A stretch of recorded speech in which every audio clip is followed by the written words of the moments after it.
Hit live. We're live.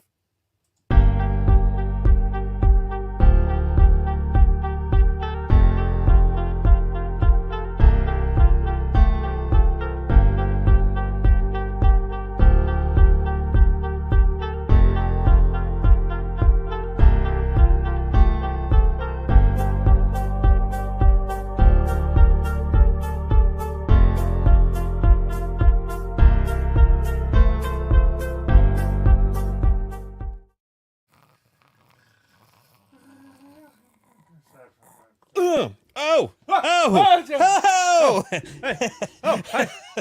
You all right? Hi. Hey. Yeah. I had this really weird dream about, like, I don't know, it's like the slowest 2-hour show that tried to be Star Wars ever. I don't know. It was the weirdest thing. Very strange. Yeah, it was. Where are we? Well, we're here in Starkiller Studios. Oh my God, we're live. Woo! Oh, hi. Hi, everyone. Yeah. We're here on a special Tuesday. Happy New Year, everyone. Happy New Year. And as you said, we're talking about Rebel Moon today. Oh, it is Rebel Moon. That's right. Yeah. So it wasn't just a dream. No, it was not. It might have felt like a fever dream at times, but it was. It definitely felt like something. It was interesting, and we're going to get into it. We may have some different points of view when it comes to how we responded to this wannabe Star Wars movie. We may indeed. Yeah. So, that's what we're talking about today. Episode 319, first episode of the new year. It is 319. Yeah. Wow. It's going by fast. 94. Oh, speaking of which, we got to figure out what we're doing next week too. So we'll put a pin in that. Yes. There's probably a list somewhere, and you know what? Shit. Luna Girl said something in the group text about we were supposed to talk about that. About the list of show topics. Okay. She said that, and we had time to talk about that, but instead we were talking about it's me, Mario, before the show started. So talking about the voice of Mario and everything else. It's what we do. It's what happens when this adult ADHD kicks you square in the dick. So look, Scott from Used and Abused. Hello everyone in the chat. Happy New Year. I will say that the don't just hold on. Don't make your decision about the show solely based on my snoring in the very beginning of this episode. Yeah, that was Dave's bit that he wanted to do. Yes, and just stand by and wait it out, and we'll give. I think what we'll do is we'll give for those of you who haven't watched it yet and are curious to hear whether or not we should say, hey, if you haven't, go watch this. We'll give a little like, hey, here's our like a pre-spoiler free, how you doing, and then we'll get into it. Yes, for the benefit of everyone else. Yes. How's that? Does that sounds work? Great. Does that work for people? Okay, very good. I guess what do we do? Should we catch up on our business? I don't know. Everything. When we're doing a non-Monday show, it is always just a fucking. We'll do it live. Fuck it. Every fucking time. Do it live. Yeah, and that's why I said to Kelly in the group text, like, yeah, today's gonna be all kinds of screwed up anyway, so don't even worry about. Yep. My penis is so smooth. Anything. My penis. My penis is so smooth. So should I talk about Patreon real quick? My penis is so smooth. Is that a yes? Yes. All right. We'd like to give a huge shout out to all of our current patrons: Chantal from Pop My Culture, Don Solsky, Scott and Kim from the Use and Abuse podcast, Frank Kalevich, Wally Frogmore, Tina Land, Carly Vickers, Dragon Buddy, Nick from Sweet Studios. My penis is so smooth. Who, well, we'll talk about it afterwards. Kristen Roscom, Janine Vickers, Shotgun Mark, Sterling Azier, Lord Helmet Fire, Frederick Martin, my wonderful mother-in-law, Patricia Goodstein, The Orange and Fett Show, Ivo G, David Schmuck, Catherine Rennick, and Helen Martin. If you'd like to become a supporter, you can find us at patreon.com/the Sidebar Cantina. Thank you again to all of our listeners and supporters. You are the reason why we do this. My penis is so smooth. Speaking of our listeners and supporters, we had the finals of the Fantasy Football League. We this did. week. We did indeed. So we owe a congrats to Scott from the Use and Abuse podcast. yeah. He was the champion. He won it all. He did. He did indeed. Yep. Beating Nick, who was last year's winner, right? No. Yes. I don't remember. Yeah, pretty sure he won last year. Did he win? Did he win Yeah, last year? so I think he was going for a repeat, but Scott stopped him in his tracks, and here we are. Yeah. And credit to Nick because he was also in that category of the D. Oh, Kelly's correcting us. She won last year. I thought so. Well, I thought she won like a year before that. Like, was it just last year that she won? I know you won one, Kelly, but I just thought it was prior to last year. This is why we actually need to have a physical trophy that we can look at and go like, here's Right. the previous winners, because otherwise we're not gonna. Right. You know what we need? We need that. Not only do we need the trophy, which, okay, so I'm gonna throw this out into the ether so that I'm gonna speak it into existence. Sure. We need some sort of trophy that has the names of the winners on it, right? Mm-hmm. We need to make this happen. Yeah. All right, Dave, you need to make this happen. Okay, other Dave. The other thing is we need some sort of banner that has the names of the champions on it that can stay in the studio, Sure. like out of felt. Yeah. Something you'd see like in a high school gym. But we'd have to be able to add to it. Right. Yeah. But you remember those banners you saw in the high school yeah, gym? like the big ones that would Yeah, drop down. that's and what we yeah. need. Okay. We need Hang it something. against one of these walls, like this wall or Yeah. something. And we just would pan over to it and be like, here's the champions wall or some shit. Yeah. You know when that'll happen? As soon as my name's on it. That's That's when Dave will make it a priority. Yes, that's exactly why. And honestly, congrats, Scott. It was a weird fantasy year, man. It really was. I know.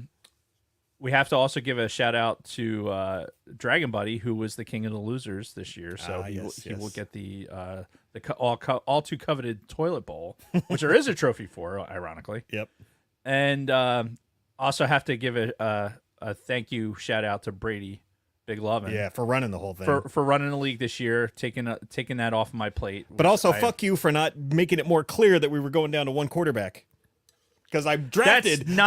That's not why you didn't win a single game. That is not why. I drafted based on two quarterbacks. That is not why you didn't. Were you even there in the draft? I'm pretty sure that you weren't. Yeah, I live drafted at least for like the first 6 or 7 picks, and then I auto drafted after that. But that is not the key to a successful draft, as you proved this year. Yeah, well, that's fair. I'm still gonna blame Brady though. Brady, I appreciate what you did this year, and I'm looking forward to next year where I'm. Look, I fought hard to get to the point where I would make the playoffs because I lost a lot of fucking games early, and did all the fantasy strategizing and fucking clawing and scraping and got to where I needed to be competitive. Have to also give a shout out to Ivo, because Ivo was looking like he was going to take it. Yeah, right. He was the number 1 seed, and all our Bulgarian contingent. He looked like he knew what he was doing. well, of course. I would hope he does. Right. Well, based on his. But he's a Steelers fan, so come on, Ivo. I hope you're listening. But you are a Steelers fan, so your football knowledge would be questionable because of that. But I digress. Yeah. Thank you to everyone who participated in the league this year. We will be getting you your trophies and whatnot as soon as somebody gets off his ass and actually works on it. Which I'll put it in my book. I'll work on that so that we actually have something. Yeah. All right. You ready to move on? Yeah. All right. So before we get to our weeks, I had a few news stories to throw out there. First of all, some Star Wars news. Yes, you did. News in quotes. This isn't really news, right. but it's news enough for you to be the sacred Jedi. I don't understand what you just did. I hit the wrong button first. Oh. And then I hit this. Because this is Star Wars news. Yeah. So the headline, if you go to any of these, like, again, not official, obviously. I know we preach don't listen to any news that's not officially from Lucasfilm, but this is a quote from Charmine Obaid Chinoy. I had a baby, it's a boy. Yes. So she's the gal that they put in charge of the new Rey movie, right? The one that takes place 10 to 15 years after Rise of Skywalker, right? So we're breaking new ground, right? We're going into a new era of Star Wars. We're pushing forward. And we're going to pick a lady who's never directed a normal movie ever. She's done documentaries, and she did like 2 episodes of that Miss Marvel show, which from what I could tell was fucking trash. But yeah, this lady has never directed a normal live action movie. Right. And that Miss Marvel show, that show wasn't bad. I've seen that show. Have you? Yeah. Okay. I mean, it's fine for what it is. It's not anywhere near the genre, but it's not in, it's not anywhere. But near we're going to hand the keys to the castle. Like, you know how Lucasfilm has been kind of, well, not Lucasfilm, but Disney as a whole has been like really fucking hurting lately with all of these box office duds. So what's their solution? Oh yeah, we'll give this unproven person, the keys to the next big Star Wars movie. Mm-hmm. And I'm just like, okay, I'll try to be positive, right? We'll try to put a positive spin on this. Like, how bad could it really be? Right? And then this bitch has a quote, right? So first, the headline is Charmine, I had a boy, briefly discusses upcoming Star Wars film. Quote, we're about to create something very special. I'm like, okay, go on. And then I'm sorry I said that, because here's the full quote. I'm very thrilled about the project because I feel we're about to create something very special.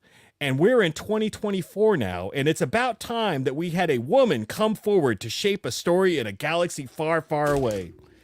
It's like fucking Eric Cartman is sitting right there going, put a chick in it, make it more lame and gay. It's like are you so out of fucking touch at this point? First of all, Kathleen Kennedy, who's been in charge of fucking Lucasfilm since 2012, has been a female directly, shaping the future of fucking Star Wars. Her fucking dirty hands are all over everything. Right. There's a reason why fucking The Last Visions, every single fucking story had a goddamn female main character. Every single one. You look at almost every fucking Star Wars thing that they've done since 2012. It's all been female centric. It's like, whatever.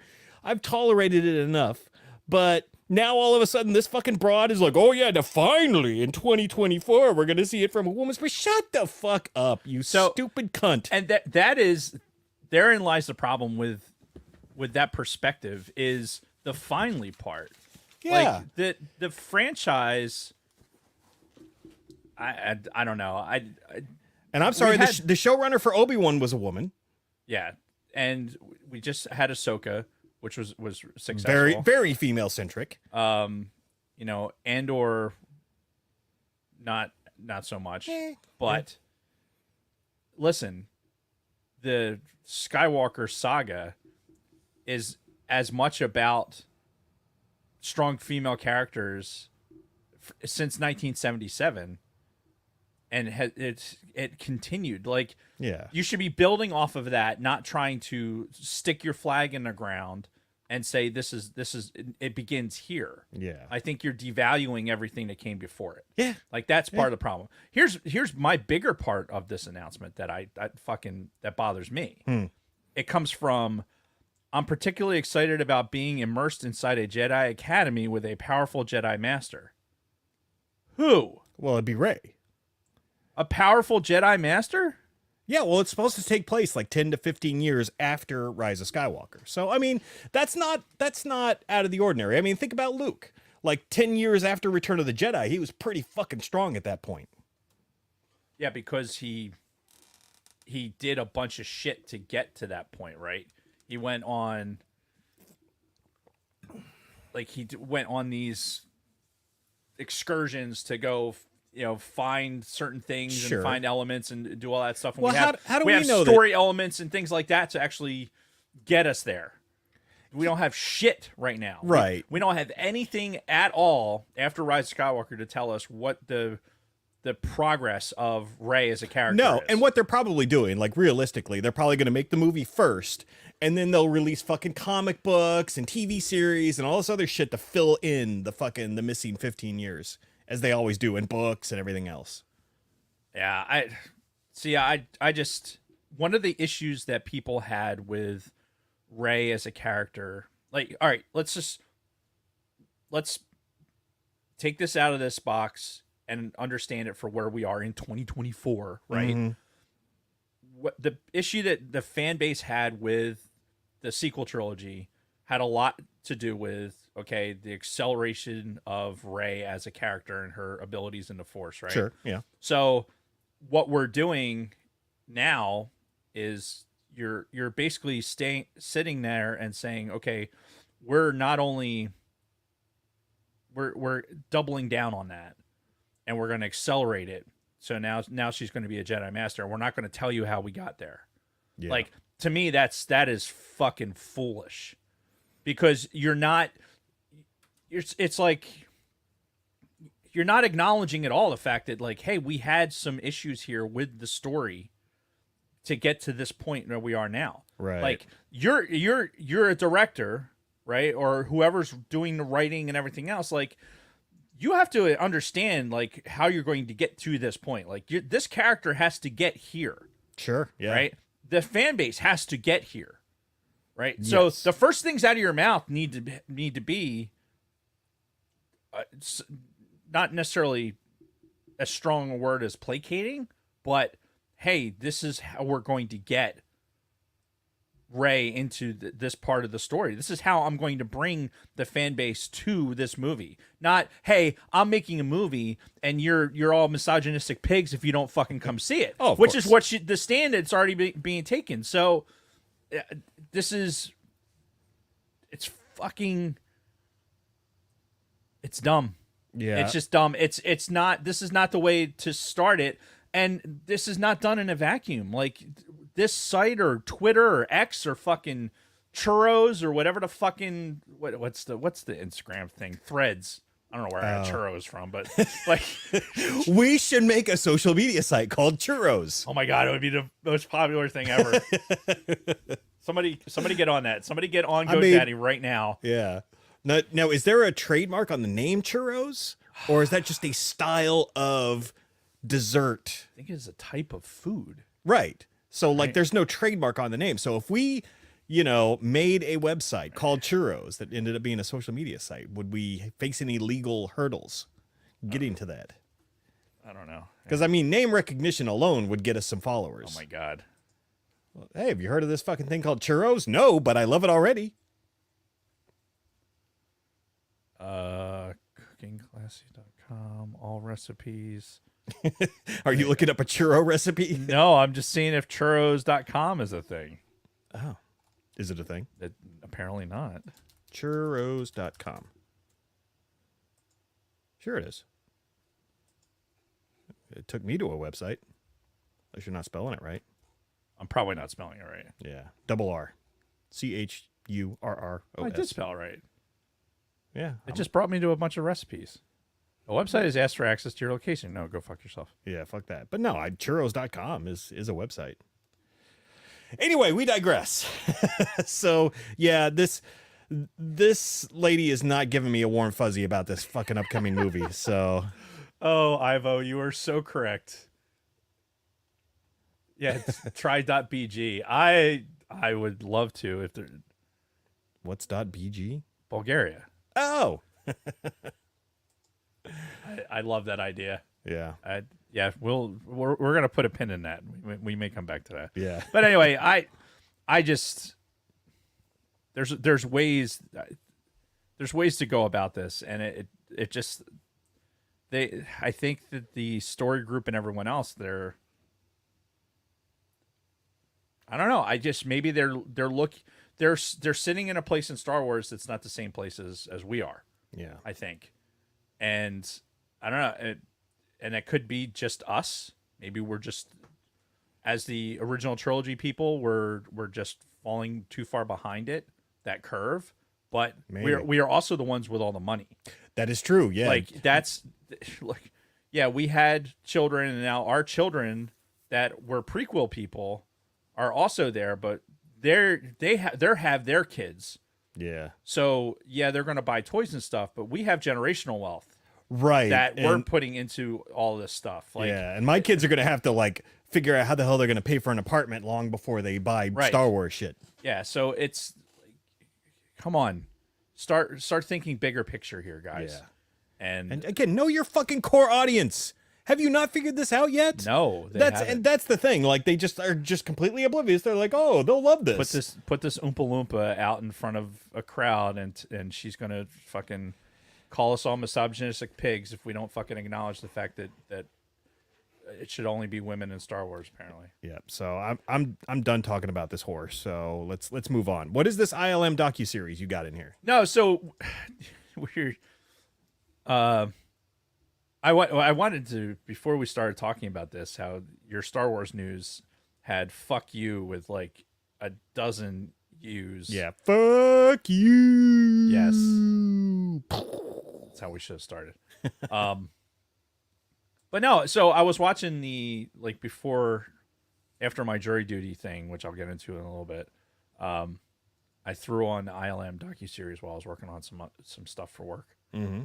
and just because it's good maker content, Sure. and have we done that docuseries for the show?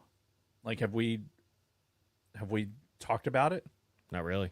We should fucking do it, because there's so much good shit on there about the start of ILM. And I'll be honest with you, like, just reading that article and it talking about like kind of where Star Wars is now, and listening to George talk about it when they made this, like, we're doing the interviews for this docuseries, and then listening to George, they have interviews with him in fucking 77, 78, talking about it. It's fascinating.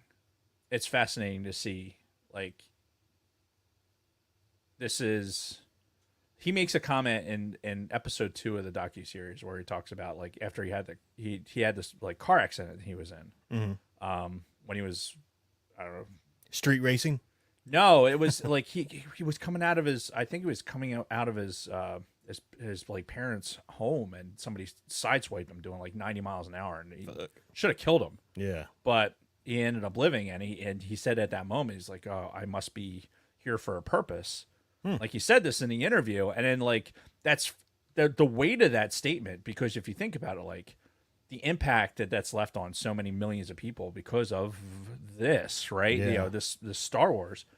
And Well, yeah, and it changed the whole Hollywood industry and just everything. what ILM turned into, and what that started within the industry. So it's a good docuseries anyway. Mm-hmm. I think it'd be worth just doing, Hell yeah. because it's good Star Wars content. Yeah.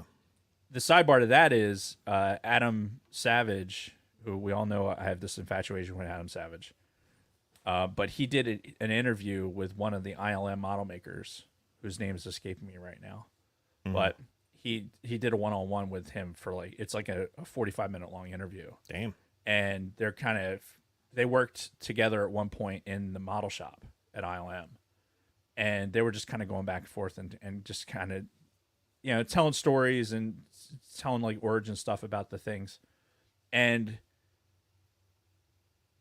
I guess we're at a point in our lives where, like, the origins of, like, how the things that we love came about, like, have that much more importance, because those are the things that we love, Yeah. you know? So it's just, I would look for that, like, that Adam Savage interview with the fucking guy from ILM. Somebody in the chat, please look that up so we can throw a link in there. Yeah.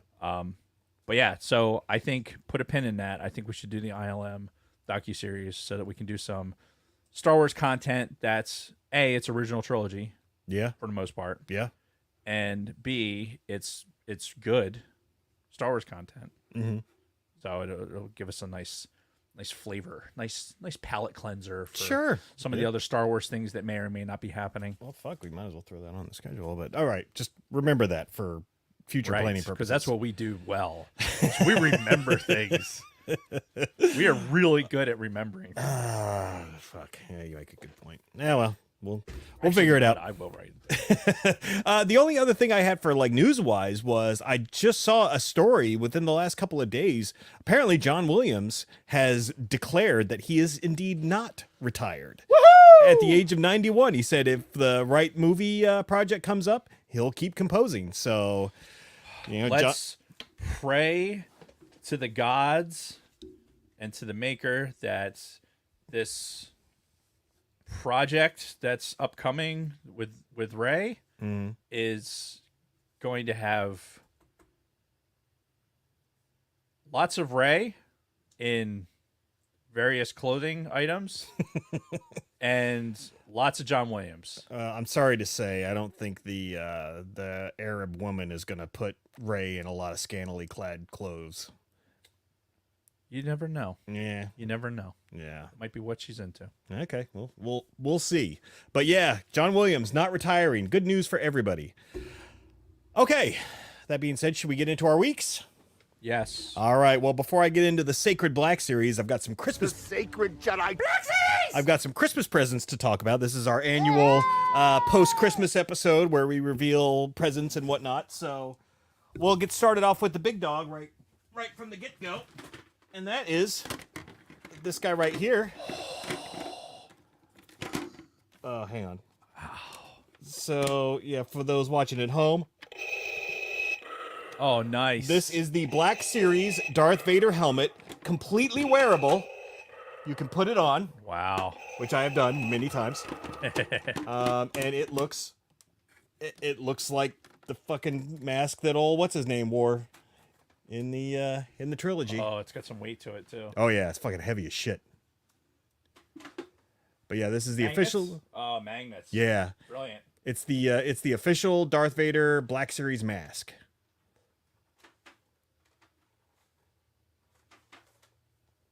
Pretty nice though. Oh, it's fucking gorgeous. And to go along with it, you'll recognize this one. Aha! You know this lightsaber very well. I do indeed. Yeah, this is the Black Series Vader lightsaber. So, she got this for me as well. Yes. To go with it. Excellent. Yes. Put this down here.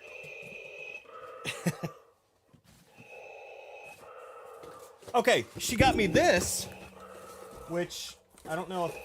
Actually, I do think it works. Why is it? Oh, okay. Yeah, it only does the breathing, though, which is kind of unfortunate. But let's see. How well can you guys see this on camera? It's Execute Order 66. It's a hologram Palpatine display That's in his pretty throne. cool. Yeah. What is thy bidding, my master? How about I bid thee to stop ramming the ship into fucking asteroids? Can you do that? Can you see this? Whoop, boop. Bet that knee's starting to hurt. She also got me, this is pretty cool, because she knows I've been trying to get into Dungeons and Dragons. She got me this like fucking premium, like fucking black binder with all of these starting D&D books, the player's I think handbook. it's upside down. Okay, well, you get the idea. But yeah, this is pretty awesome. It's fucking, you talk about heavy, fucking fill this thing. People to see the inside of the Vader helmet. Yeah. Yeah, and it looks like that view that you get in Revenge of the Sith when they're fucking putting the helmet onto Vader for the first time. Crazy, right? It's awesome. Yeah. So, anyway, now we're moving on to some Black Series. We'll start off with some Black Series that Kristen bought me for Christmas, as I expected she would. The sacred Jedi. First off, so this is one that I've had my eye on for quite a while, and it's one of those ones where I, did you feel this? Feel how heavy this is. Good grief. I know, right? So, she wanted to buy me some stuff that was rather unique because she can't keep track of everything that I buy every week. So Right. she had to go with some stuff that she knew I wouldn't have. And this one she knew I didn't have. This is one of the original 2-packs. Oh And wow, it's yeah, Han and Greedo in the cantina. It's called Cantina Showdown.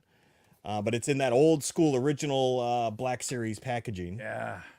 A Toys R Us exclusive, Yeah. Where Han shoots first, obviously. obviously. But yeah, no, that's pretty awesome. And yeah, this is something that I've had my eye on because I have this website that it basically gives you visuals of every single Black Series figure ever made. And this one's always like on top for some reason. This one always pops up first. So I'm like, oh God, I need that one. And Kristen took care of that for That's me. a really good one. I you know, it's funny because you look and he's got the blue pants with the blood stripe on it, Oh. I didn't realize. which is screen accurate for what he was wearing in New Hope. Yeah. It's good stuff. It's the Black Series. You know, you can't go wrong. So, you may remember one of the very first Black Series things I ever bought was that Entertainment Earth 4-pack of clones. Yeah.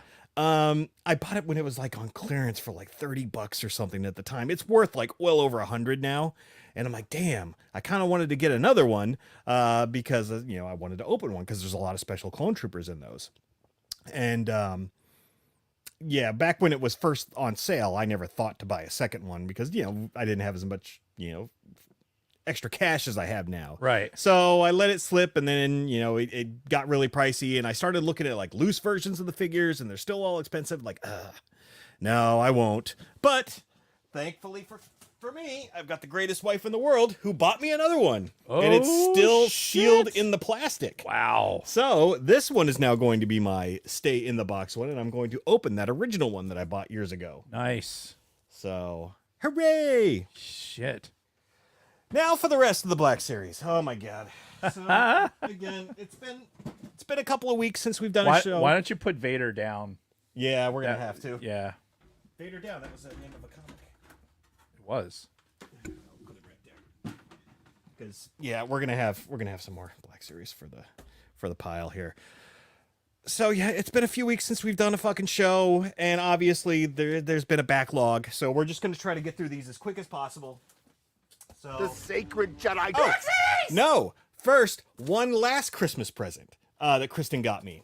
And these ones are really good. These are Star Wars figures, but they're not Black Series. They're the 3 3/4 inch, but they're very unique. So I thought it would still be worth it to. And I'm really happy she got them for me, and I figured I'd bring them on the show as well. So first, this is it's Uncle Owen and Aunt Beru. You know, Yes. from A New Hope. I've seen these. Oh, it's great. And they have like there's like there's like charcoal in the box. It's great because the cards are printed like, you know, like 1977 Star Wars. Oh yeah. And we also have some Alderaan debris. So yeah, we got a figure for that as well. So some Alderaan debris and Uncle Owen and Aunt Beru in their final form. That's awesome. So that's good stuff too. So these are gonna have to get displayed in here somewhere. All right, now on to the Black Series. I will try to be as fast as The possible. sacred Jedi. Okay, this was dirt cheap. Boba Fett in his fucking robes as he was like spying on Mandalorian. It's just like one of those credit collection ones. Again, this was like dirt cheap. I'm talking like $4 or $5, something like that. I didn't have it, so I'm like, fuck it, might as well grab it. Also, Gun looks like shit. this one was also on sale. And this is Boba from The Mandalorian. This is him on Tython. I'm like, wait a minute, don't I already have that one? No, I don't. I have the one where his outfit is all freshly painted. This is the one from that season of The Mandalorian where he first came across Mando and got the armor back after all those years. Oh, nice. So it's all fucked up. Like after Cobb Vanth had been wearing it and all that, and he escaped from the Sarlacc pit in it. So Now, see, look how good the gun looks in that, It does look good. and compared to that one. I guess because that one's like the color version or whatever, because that's just black or that's just brown. Yeah. Well, this is again the credit collection too. Right, That's where they yeah. just do like goofy shit with the fucking. No, I love the standalone Thing. helmet there. That's awesome. Okay. Continuing on. From Ahsoka, we've got the new Sabine. Oh, jeez, God, that looks exactly like her. Yep. And we've also got Hera.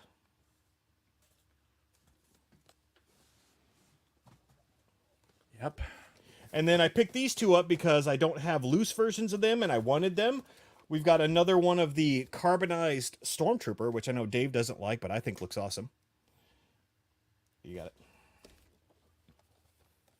And this, from the Mandalorian, an Incinerator Trooper, which I'm going to open. Nice. All right, moving on. GameStop had a clearance sale on a lot of their Christmas ones. They had 3 of the Christmas ones up on clearance, and I posted in our private Facebook group too when I saw that, in case anybody else wanted it. So, just real quick, I'm not going to go into each one, but I got... Are you in here? Are you in here? Yep.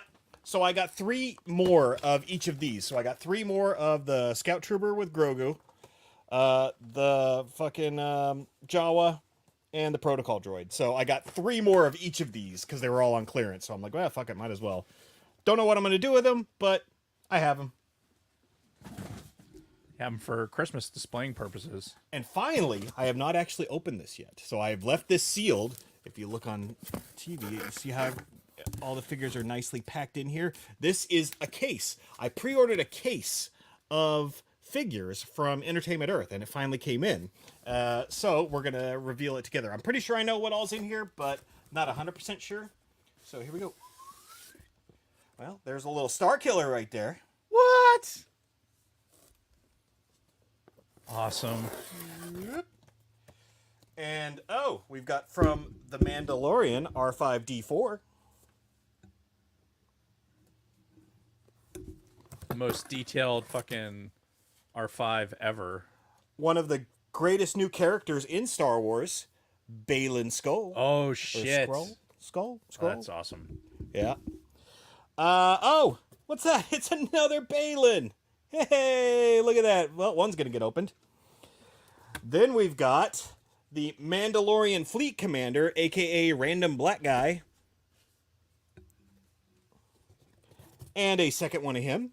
Oh, It's going to get open. He was the guy on the bridge of the ship. Yeah, the guy flying the ship. Yeah. And then the last 2... Miss Shin Hati. Spelled Hottie. So that's the case. So now I've got my Baylins, my Shins, my Sabines, all of the good stuff. And that's pretty much it. Yeah, I did not get a shit ton of Black Series figures from Kristen this year because she decided to go a different route and honestly didn't know what the hell I had. So Yeah, it's tough to categorize everything. now here's a question. So I got one of Starkiller. I already have that Starkiller Deluxe pack where he's got the 2 fucking Stormtroopers and he's like shocking them both. So does that mean I open this one? Or do I keep this one and then get a second one of this to open? I know. I mean, tough. Bronco Fett's probably already screaming in the chat that you opened that one. Yeah. Well, hell, I'm sure he thinks I should open the deluxe set too. Probably. Yeah, but I don't know. I feel like so that's my Black Series. it's impressive as always. Yep. The sacred Jedi. And we'll leave my week at that and move right into yours. So, yeah, God, it was Christmas, right? Yeah. So first off, I want to say just a quick, just a sad, just a a rest in peace to Kathy's uncle. Kathy's uncle Ed passed away the day after Christmas. We found out while we were out in State College. So he was an Air Force vet, Vietnam era. So cheers to Uncle Ed. Yeah, cheers, sir. Rest in peace, sir. Yeah, it is this fucking. I'm so glad 2023 is over. It has just been an absolute garbage of a finish to the year. So, so Christmas was kind of muted this year, sadly, but For obvious reasons. yeah, it's been tough. It has been. There's not a lot of there's just not a lot of fun stuff. But life goes on, and so I'm going to get what my big gift was here in a second, as soon as I'm done fidgeting here. For those that are on our Discord server, that you've already seen what this guy is, but I got That's so cool. what I've been coveting for a hot minute. I got BD1. The Lego BD1. Dude, this thing was so fucking fun to build. I bet. And it's full life size. It's a Yeah. life size BD1 in Legos. I want this thing to fucking sit on my shoulder. Like, I like so badly. Like for the amount of hours, I would imagine Bob Healy probably has one of these too, because I know he plays a lot of Jedi. He's got an actual one, not a Lego one. He needs to get the Lego one because Yeah. it's such a fun build. Because you feel like you're actually building BD1. Yeah. Like as you're putting it together, like Building your own droid. Yeah, you're putting the body together and getting all of its stuff. The light kits are on back order, so that's something that's going to come later down the road, and I'll have it lit. But he's so like he's just the right size. The neck and the head articulates. He'll throw a stim at you. Little stem compartment. Yeah. Awesome. Yeah, he's got the light bright stuff on the back that with the light kit, some of that stuff will light up. Mm-hmm. Yeah, if you're lucky, you can get him. You can get him cheap right now. Like he's like $70, I think, in a lot of places. And yeah, this is something because I play so much Jedi Survivor and Fallen Order. Mm-hmm. I love the BD character, and yeah, he's been sitting on my desk, like just kind of next to me, and I have him doing like the little head tilt, like he's watching me work. And That's great. When you're building it, it has such personality. Like it's just one of those really fun builds. And honestly, this is probably one of the bigger, like, I don't know if you want to hold him a little bit, but just be careful. He says, and then Jason promptly breaks him. No, it's all good. One little disconnect. Hold him by the torso. Okay. But yeah, it's he has so much personality, and it's one of the bigger singular things, like ships and stuff, and like castles and all that shit's big, right? And you can get bigger things, but this is like I have a TIE pilot helmet that John had given me a few years ago, but I keep it in the box because it's beautiful in the box. The Lego one, yeah. obviously, because that's honestly that's where my sink is right now, is into the Lego. But yeah, this is I really wanted this, and Kathy had gotten it for me. So yeah, I got a BD1 companion now, and yeah, It's very cool. he's great. And he's Lego. I didn't do anything. Oh, I know. I'm just giving him a little head tilt so he's watching us. Speaking of Lego, so anyway, I finished up with BD1. It's a great build. I highly recommend it. But speaking of Lego, so we went just because we had a bunch of stuff to drop off at Goodwill. So we went to the Goodwill and decided, oh, we'll go inside, sniff around, and I'm always in there trying to find like, hey, do you have some Legos? Yeah. And so I go in there, and they keep the Legos behind the glass thing, right? Yeah. So I go in there, and there was a nice big bag of Legos. It was for, $29, and then military discount you get even cheaper, right? Yeah. So I saw it, and I'm kind of looking at it, and I'm like, and you could see there's a couple of non-Lego things in there, but I saw some pieces in there, and saw some Lego, minifig parts and stuff, and I'm like, okay, let's get that one. So I got that bag. Took that bag home. Really good haul, honestly, for less than $30 bag. There's probably, honestly, there was a lot of non-Lego stuff in there. It was actually really good. Like, I know if you've got kids that are into Roblox, oh yeah, which is a thing. Yeah. There's a bunch of Roblox shit. Mhm. I got a nephew that's into Roblox. Yeah. A couple of my kids are. There's a bunch of Roblox shit in there. Of course, I had to sift through everything and get the mega blocks out of there because invariably some grandparent probably gave this poor kid Mega blocks mega instead. blocks, and then they got kids may not knowing the difference and building stuff, put stuff together.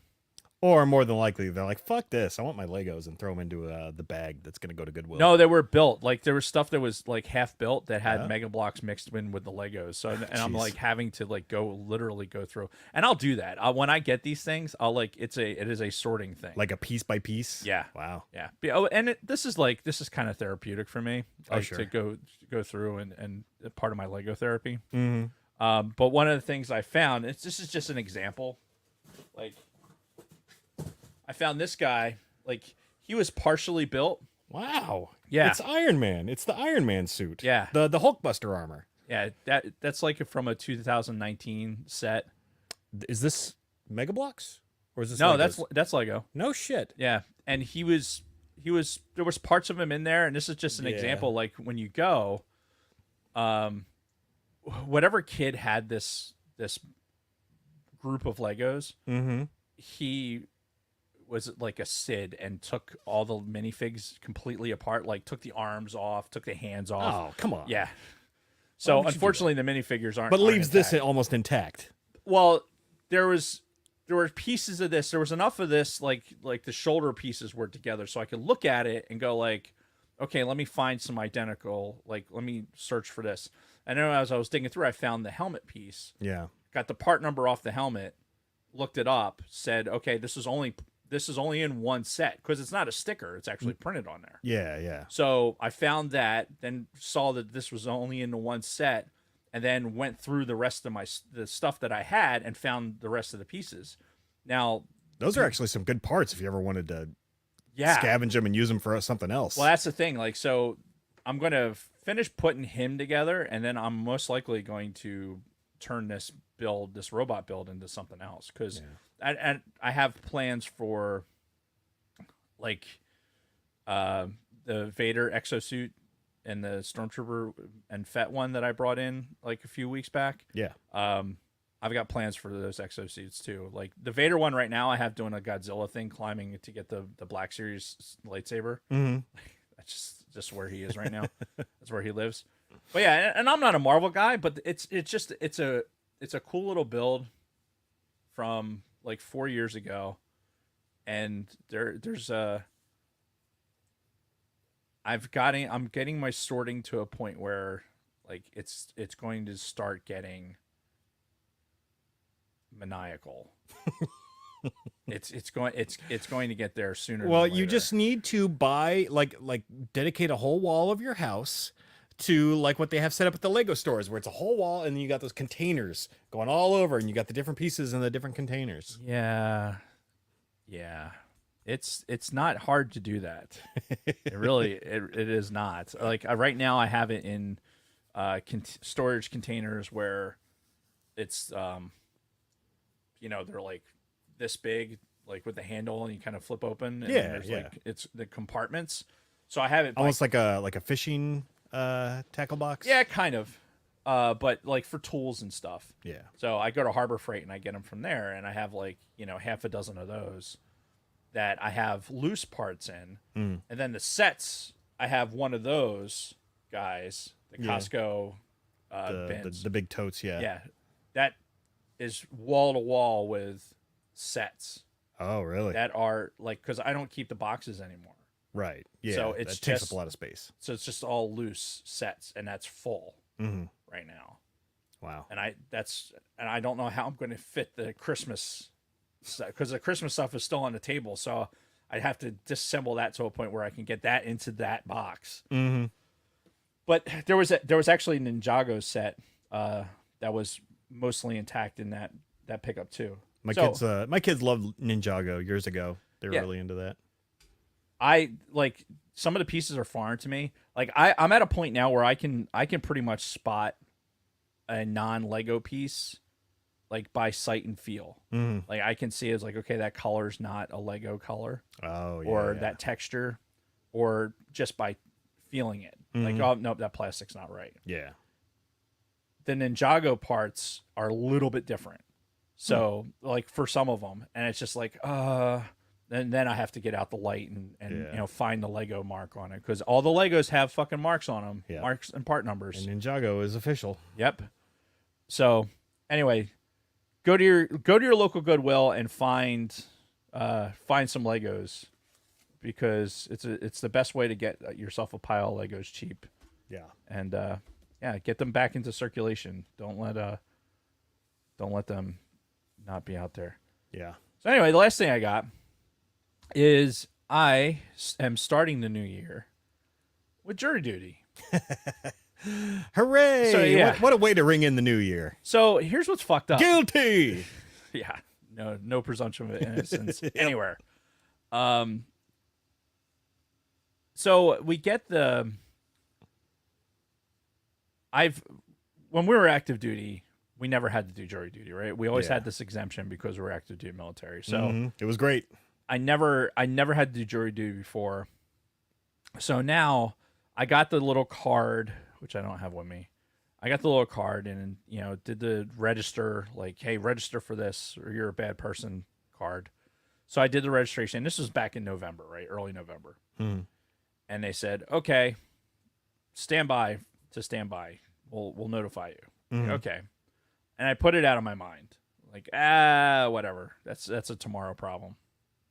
Well, December 29th, or the last weekday of the fucking year, I get a text message from the New Jersey Division of Courts that boy. says, check your email. Like, Mhm. that's fucking weird. So I check my email and it's like, hey, you've got jury duty starting the 2nd. Here's this Zoom you got to log into for your orientation. I'm like, the fuck? Like, you're going to tell me on the Friday before a long weekend that on Tuesday I'm committed to doing this. That's kind of fucked up. Yeah. So I'm like, okay, I guess. So when you're signing in, they'll dismiss you. Yeah, it's so. Unfortunately, I can't do that. I'm not. I just based on my. I just can't. I can't do Yeah. that. But I look. All right, so anyway, shortening this story, I went through the orientation today. Like, it was all virtual. Really the only thing, because when I put in the initial stuff for like, hey, can I get out of it for these reasons? And they initially said no. Now I'm like, well, fuck. If they didn't take my initial like excuses, then they can't. I have to actually be there in person and ask a judge to excuse me further. Right. So now, no matter what, if they call my number, which I probably I need to call, I can call now and find out whether or not I have to report tomorrow. Mm-hmm. But Why don't they just send you a text message? right, send me a text message, say, hey, your number got pulled, but Right. whatever. I don't know. Maybe there's some legal reason they can't do it. Anyway, it's not that bad. I went through the orientation, and one of the things they had this video, and it was kind of corny, but it was to the lowest common denominator. But there was something valid that was said in it that I think it was nerdy, and it was hokey, but it rang true to me for just long enough. Was that we have the benefit of being in a country where this is an annoyance to us. Sure. This idea of jury duty. Yeah. That it's annoying that we had the potential to be a part of being on a jury, because there's so many places that don't have that opportunity. They're like there's like a jury of established people that are passing judgment, or some dictatorship or some other situation where they're not being tried by a jury of their peers. Like, they don't have that benefit. And we've been to a lot of those places. Yeah. And we've seen it in effect, like what that the law, air quote, in that society is like. And our system of government and our judicial system certainly isn't perfect, but it is molded with the best intentions. Yeah, absolutely. People take advantage of it, obviously.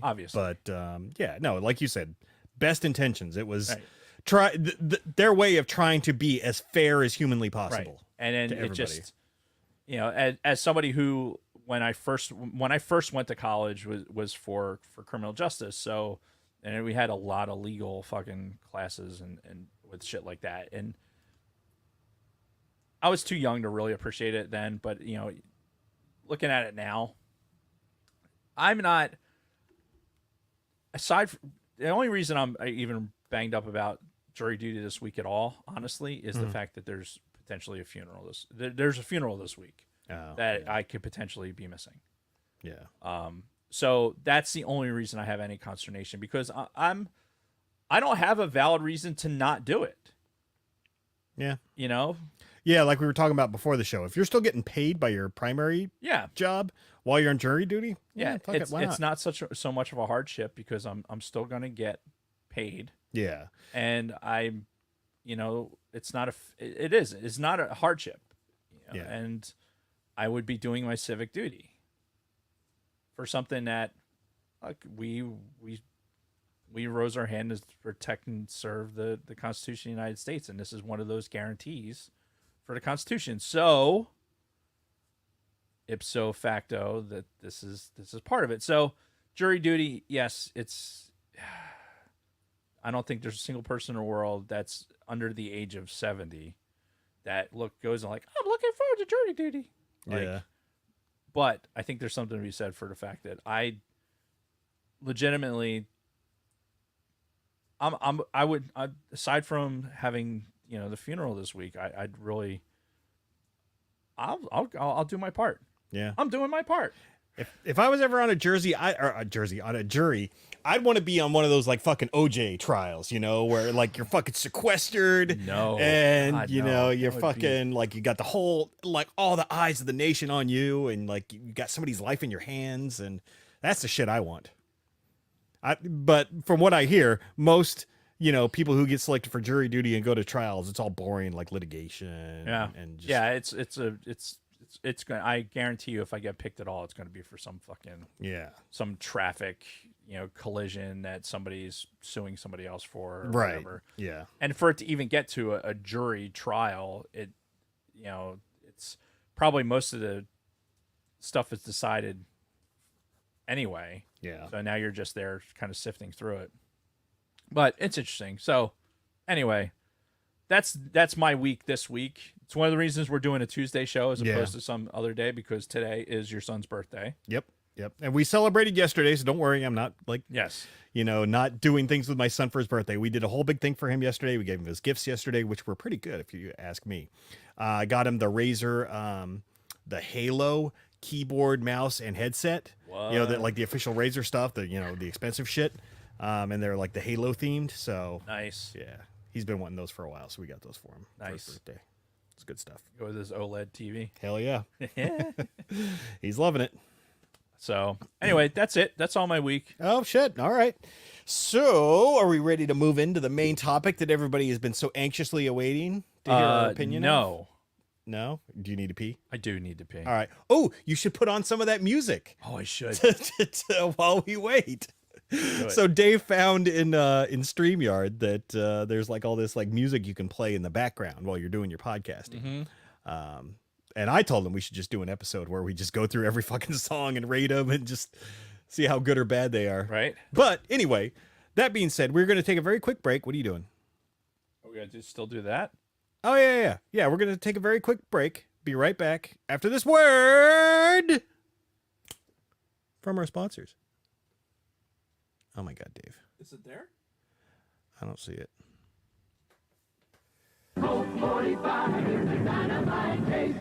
Hey, you can record drops. Like we could record our voices and do a drop. Shit. I could do the screaming goat. Well, how would that go? I'm not going to record you right now, but I had how would that go? That would sound like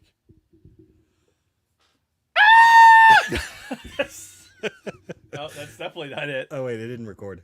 All right, try it now. That's good. I don't think that was the goat though. Let's see. It didn't record. All right, try it now.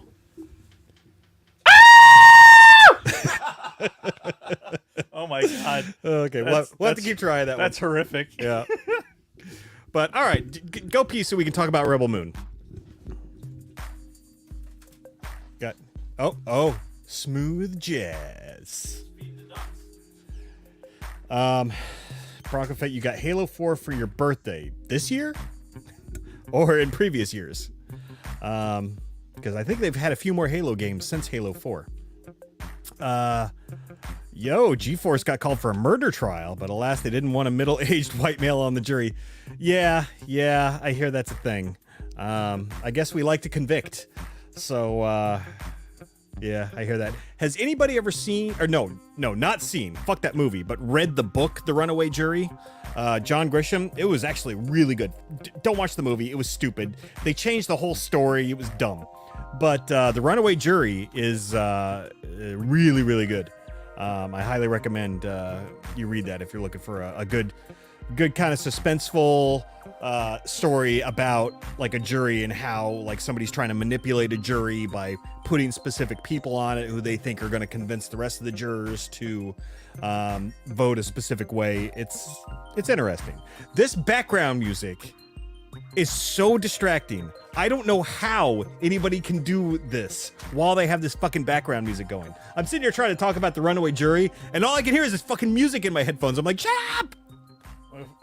Is that better if it's louder? No, it's not better. It's significantly worse. Now you can't even hear it. No. So, I can kind of hear it. I suppose. Baby making music. Oh, yeah. Dogs, gonna feed Hey, the girl. dogs. You know, we've only been dating for a couple of days, but I know that you're the one, girl. Feeding the dogs.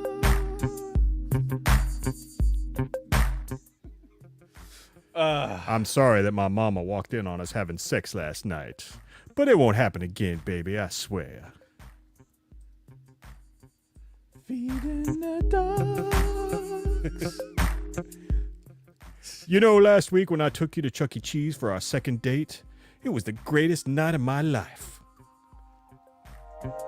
Feeding the dogs. All right, I don't have any more. It didn't record. All right, try it now. That's good. So we'll have to take that and just cut the. We just have to edit that. That's not a good screaming goat, though. We have to. No. We have to. Oh my God! Turn that fucking music off. How do you stop it? Jesus Christ. Oh. Make it stop. Oh no. All right. Are we ready to get back to it? Yeah, I guess. All right. Well, give us a countdown and we'll get back into it. All right.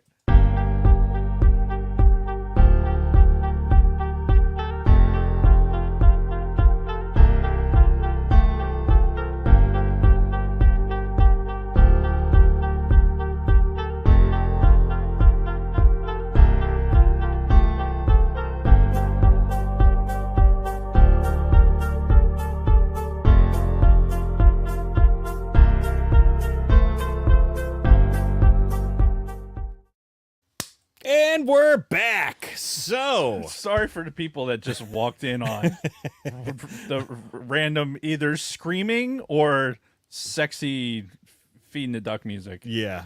But that's the kind of stuff you miss when you don't tune into our YouTube channel and just listen to the audio version. That's right. Nothing against all you audio listeners, but We love you. We should do. you should check us out on YouTube as well. Did I post the last audio episode? You did. Yeah, it's up. So let's talk about some Rebel Moon. Yes, let's do that. So it came out on December 21st, my birthday. Yes. I did not watch it until I think the day after Christmas, though. I just couldn't get around to it. Yeah. But yeah, this is part one of the Zack Snyder duology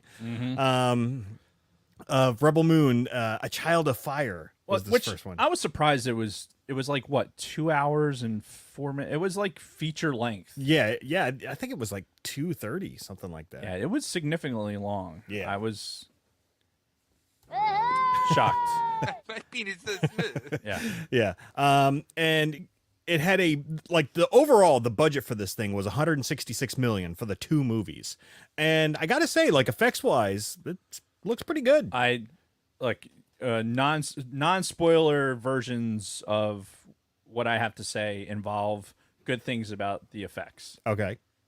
Well, let's do that then. We'll give our non-spoiler thoughts first, and then if anybody wants to see the movie and not get spoiled, you can turn off after our non-spoiler. I think movie is the appropriate thing, right? Because this is it's meant to be a movie. Yes. And I think if I was watching this in a movie theater, I probably would have enjoyed it more. I could definitely see that. Yeah. Because I there's things that I'm probably losing by not having the movie theater experience for it. For sure. Yeah. Because it's a very big, grandiose It is. movie. And it's what I will say is that there's some pacing issues, and that's typical for Zack Snyder movies Yeah. too. So there's can't say I'm surprised. there's pacing issues, and we're in character development, which I kind of alluded to before we watched it, right? Like I talked about it before it came out in our last episode. Like, hey, maybe because the critics were giving it poor reviews. Maybe it's because there's going to be all this character development that we're going to see going into the part 2. Mm-hmm. And I kind of stand by that. I think there is some of that. Yeah. But and yes, that's exactly what did happen, but I think at times it was almost too much. Yeah. But saying that, it has a lot of potential. Yeah. And it's not I watched it and was entertained. Yes. I watched it and was entertained. I watched it without having to go like, oh God, I have to sit through this. Right. It was not like, it wasn't something where I'm like tearing my eyes out because I'm like, I don't want to watch the rest of this. I'm only watching it because we're doing it for the show. I watched it and was entertained, and I'll watch part 2 because I'm curious. Sure. But I definitely had, when we get into the spoilers, I had definite issues with certain parts of it. Yeah. And we'll get into that. But I was entertained. Yeah. And if that's the purpose of this, right? Sure. Yeah. I have Netflix, yeah. right? And this was on Netflix. Yep. So Just part of your regular subscription. exactly. So this was a benefit of having the subscription. It was a movie that I was able to watch, and I watched it. Yeah. And viewership wise, it's been getting crazy good numbers for Netflix. We're talking like 40 million one week, 44 million another week kind of thing. Nice. It had a slight week 2 drop off, but then it picked up again. So, Well, I think when you're releasing it that close to Christmas, you got probably the initial like, okay, it's out, and then Yep. people are busy with Christmas, and then you got the post Christmas, like people are off, and then people could start watching it. Because I didn't watch it till after Christmas. yeah, same here. Even though I could have watched it beforehand, I'm just like, nah, let me wait until I have a good amount of time to dedicate to it. But yeah, I'm kind of in the same boat as you for the most part. Like it's a very popcorn movie. You kind of sit back. You don't try to think too deep into some of the stuff going on. You don't try to nitpick it and just try to enjoy the experience, and you can enjoy the experience. Effects wise, it was fantastic. I think some of the dialogue leaves a little to be desired, which we'll get into some of the details with that when we get into the spoiler section. But yeah, overall, I was very entertained. I actually enjoyed it. Like, I would say I liked this movie. It's not perfect. It's not Star Wars. It's certainly trying to be in a lot of areas. Well, I think it's trying to be Star Wars and Dune and Lord of the Rings and insert big trilogy size epic here.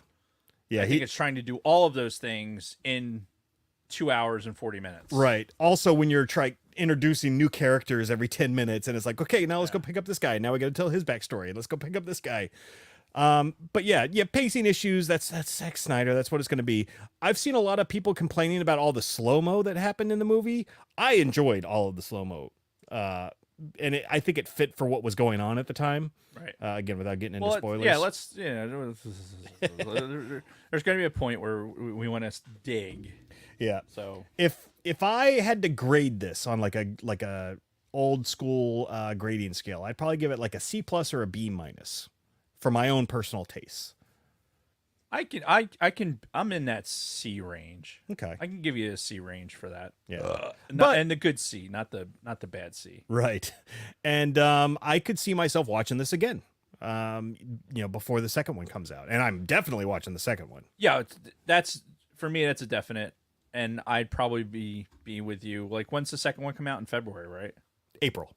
Yeah, so it's a little bit farther. So it is. So even more so, probably have to see it again because there is so many characters and there is so much development. Yeah. That you'd probably want to be rewatching it anyway, just to be like, spun who the fuck up was on that the guy story. again? Right. Oh, right. Right. What's that fish face? Who is that guy? Yeah. Right. Was that Pussy Farmer? What? Right. Oh yeah, that guy. We'll wait until the people that need to move away for the spoilers. Yeah. They leave. Well, why don't we start getting into the pussy farming? Yeah, so we should do a goat scream to separate non-spoiler from spoiler reviews. So God. Should I try and do another one and we record it? Either way, you can either do. Let's just do that. You can do the drop, Here, or we can record a new one. Okay. Let's try and record. All right, we're doing it live. All right. Record and then. Hang on. Give me a second. Yep. You give me a hand. 3, 2, 1. All right. Hang on. All right. Ready?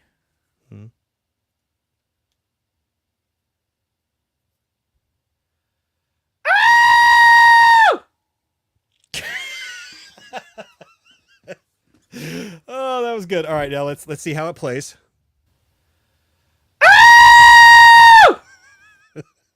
And now we have it as a drop forever. Though there's that pause in the beginning that we got to deal with. Okay, so yeah, from this point on, spoiler alert, folks. If you have any desire to see Rebel Moon and you haven't yet, we're going to spoil the whole movie as we talk about it in more detail. And again, we both recommend you watch it, so yeah, take that for what it is. But now we are getting into spoilers. Spoilers.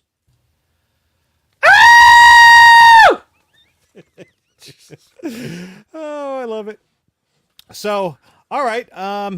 Where do you want to get started? Like, I've got notes kind of going straight through the movie, or do you want to have some like overall thoughts first? Oh, let's go straight through. All right. So, one thing that I noted right from the start as this movie started was the music. And this is a good thing because one thing that they were not trying to do at all was imitate John Williams. Right? Because the soundtrack is significantly different than what you would get in a Star Wars movie. And I think that works to this movie's benefit. Yes, absolutely. Like, I love the soundtrack to this movie. It was really good. I have no idea who did it. I'll have to look it up on IMDb. But they use a lot of choir, a lot of voices. Tom Hockenberg. It's an unfortunate last name, but hey, whatever. He's Hulkenborg, also known by his stage name Junkie XL. I feel like I've actually heard that before. As a Dutch composer, multi-instrumentalist, DJ, producer, and engineer. Yeah. So he's a boots and pants guy. Yeah. Boots and pants and boots and pants. But yeah, no, I really enjoyed the soundtrack, and that was like the first thing that I took a note on because it started off really, really well because it goes through like these credits, and then you kind of have like the stars behind it. As it's going through the credits, and then the credits go slower and they become more translucent, and then they eventually just go away and you're just left with that starry background, and then the music kicks in, and then they start telling you about the mother world, right? AKA the Empire. And the backstory is, for 1,000 generations, it was always these kings warring for control of the mother world. And eventually, for some reason, that used up all their resources. Why it was the kings fighting as opposed to just, their planet being populated by people who just... never mind. So yeah, and they're talking about how now the king sends his fucking forces out to, get more resources and blah, blah, blah. And they went into how the king and his family got assassinated. And now, like, some other dude, this Belisarius, say that 5 times fast. Right. Belisarius sees control and is now like sending his guys out to crush any sort of rebellion after the assassination of the royal family, so to speak.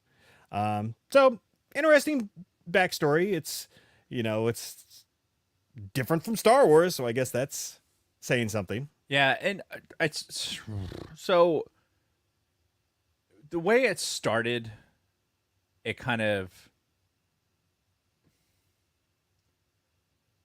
I'm not saying it like it was off-putting to me, but it was just like I think later on it was like, okay, we talked about certain things in the very beginning of this.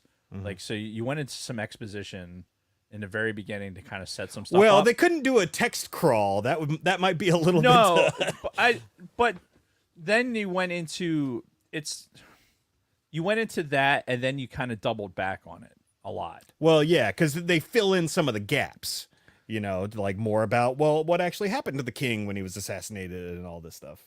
Yeah, I think that was part of why it drug a little bit. So here's one of the big issues I had overall was as we were developing characters and bringing new characters into it, the pacing that I felt like it was giving me was more of, hey, this is an established thing. Yeah. Like, if you think about Star Wars and you think about like Lord of the Rings and these big epics, right? The characters are established. You don't have to spend a lot of time developing in character development because the universe and the characters are pretty well established. Like, if you look at a Mandalorian, you know what a Mandalorian looks like. Yes. And you know all the way down to like, okay, this is what a fucking like a goddamn, I don't know, Rhodinian. That's what I was trying to. You have this idea of what these things in the Star Wars universe are, so you don't have to develop a lot of these characters. Yeah. But if you did need to, then it would require you to start at a certain point. I think he started this with almost an assumption like we already know some of this. And then because he it's almost like, okay, I'm pacing this like you should already know this, but then I'm almost going to drag the plot along by realizing that no, you don't know. So now I have to insert supposition in these areas. Yeah. So I think that's where I think the pacing kind of threw me off a little bit. It was more like you're introducing elements, and then there's just the amount of like as we're building our fucking fellowship that's going to go get the ring, and introducing these characters, and each one of them having to have their little fucking, they have to go Narful to Garthog, it's before they can join the group, and then you don't get the whole story of like why. You get somebody that says like, no, I think you're doing this for the wrong reason, and you're like, okay, well that person's not going to join their group, and then they join the group. Like, what? I guess we're going to do this then. Yeah. So it was little things like that. I was just kind of like, fuck, man, dude, just stop trying to fucking do this big Lord of the Rings style fucking thing, and just like you have a good core of people, and you have a good story here. Let's just get on with it. Right. And I that's where I found like I felt like it was just push. It was too slow moving itself. Yeah, I could see that, especially when we get to the point where they land on the planet, and then we like slowly build towards we're gonna go like, recruit this band of Right. rebels, essentially. Yeah, we're gonna go into a cantina. We're gonna have a cantina scene. Oh yeah, no, we're not even like to any of like the overt Star Wars references. Yeah. But yeah, so getting back to the beginning of the movie though. So I love that their transportation, like they use wormholes instead of like hyperspace or whatever, which Right. actually is the most, realistic way that we may ever be able to traverse the stars is through Right. wormholes. So, and I love how it's like a vagina too. It's this wormhole vagina that opens up. I'm like, really? Yeah. Really? We're going to do that and just have the ship fly right through? Right. Just, okay. Just like, it's gonna have this like fluid on the outside of it. Like, what is that? What is that necessary? Yeah, no. So, and it immediately goes to the place where our main character Cora, or she's got like 3 other fucking names too, throughout this. But I'm just gonna refer to her as Cora because that's how they first talked about her, and that's what is stuck in my brain. Okay.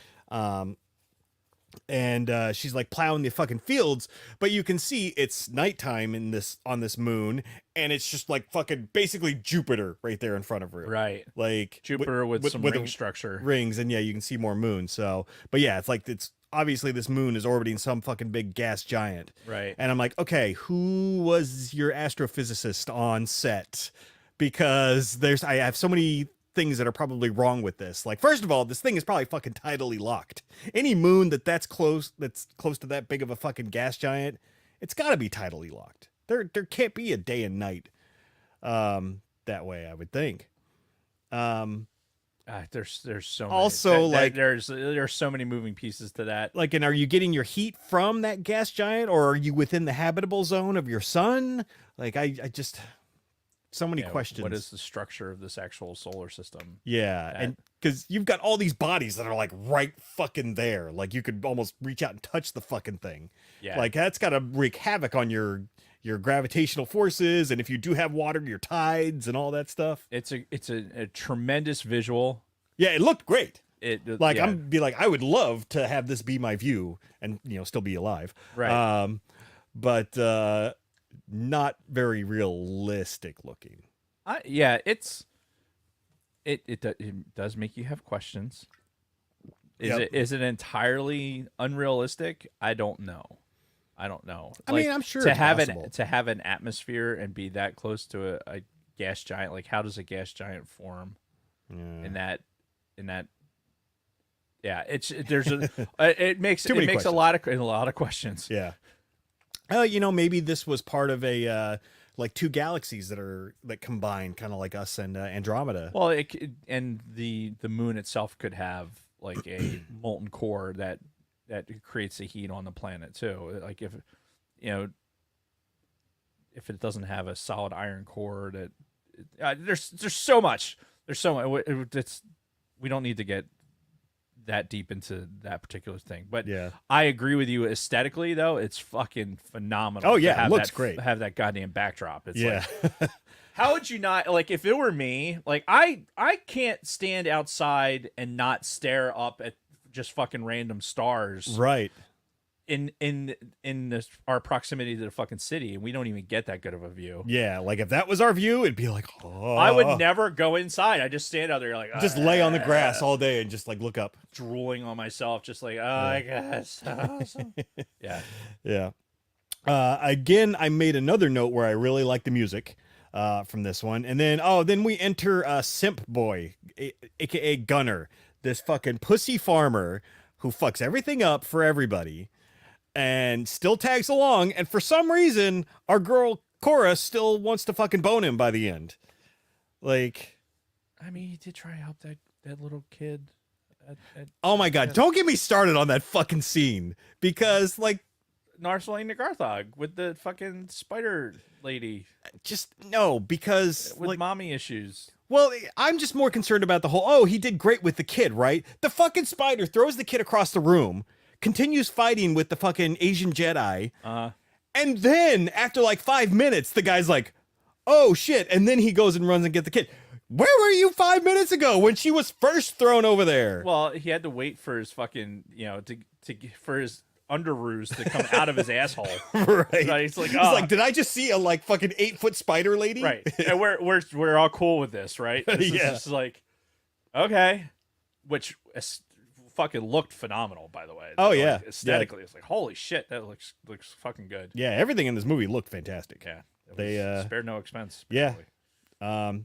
But yeah, anyway, going back, Simp Boy comes out, and they had this real bad bit of dialogue between the two of them, because he's like, well, they want you over in the farmhouse to see the fucking, Hey, there's meat. yeah. Got meat for you. Wink, wink, nudge, Right. nudge. Know what I mean? Right. Well, and then he tells her like, oh, this guy, that other hunter My guy, penis so smooth. that den guy was looking for her, and Right. she's like, oh, okay. And he's like, well, and she's like, why did you tell me that? He's like, oh, I thought. And she's like, you thought? He's like, I thought. My She's like, penis so smooth. okay. Yeah. It was just like this weird fucking back and forth. And this is one of a couple of times where there's some kind of bad dialogue between a couple of characters. Like it's okay. I want you to be flirty and playful.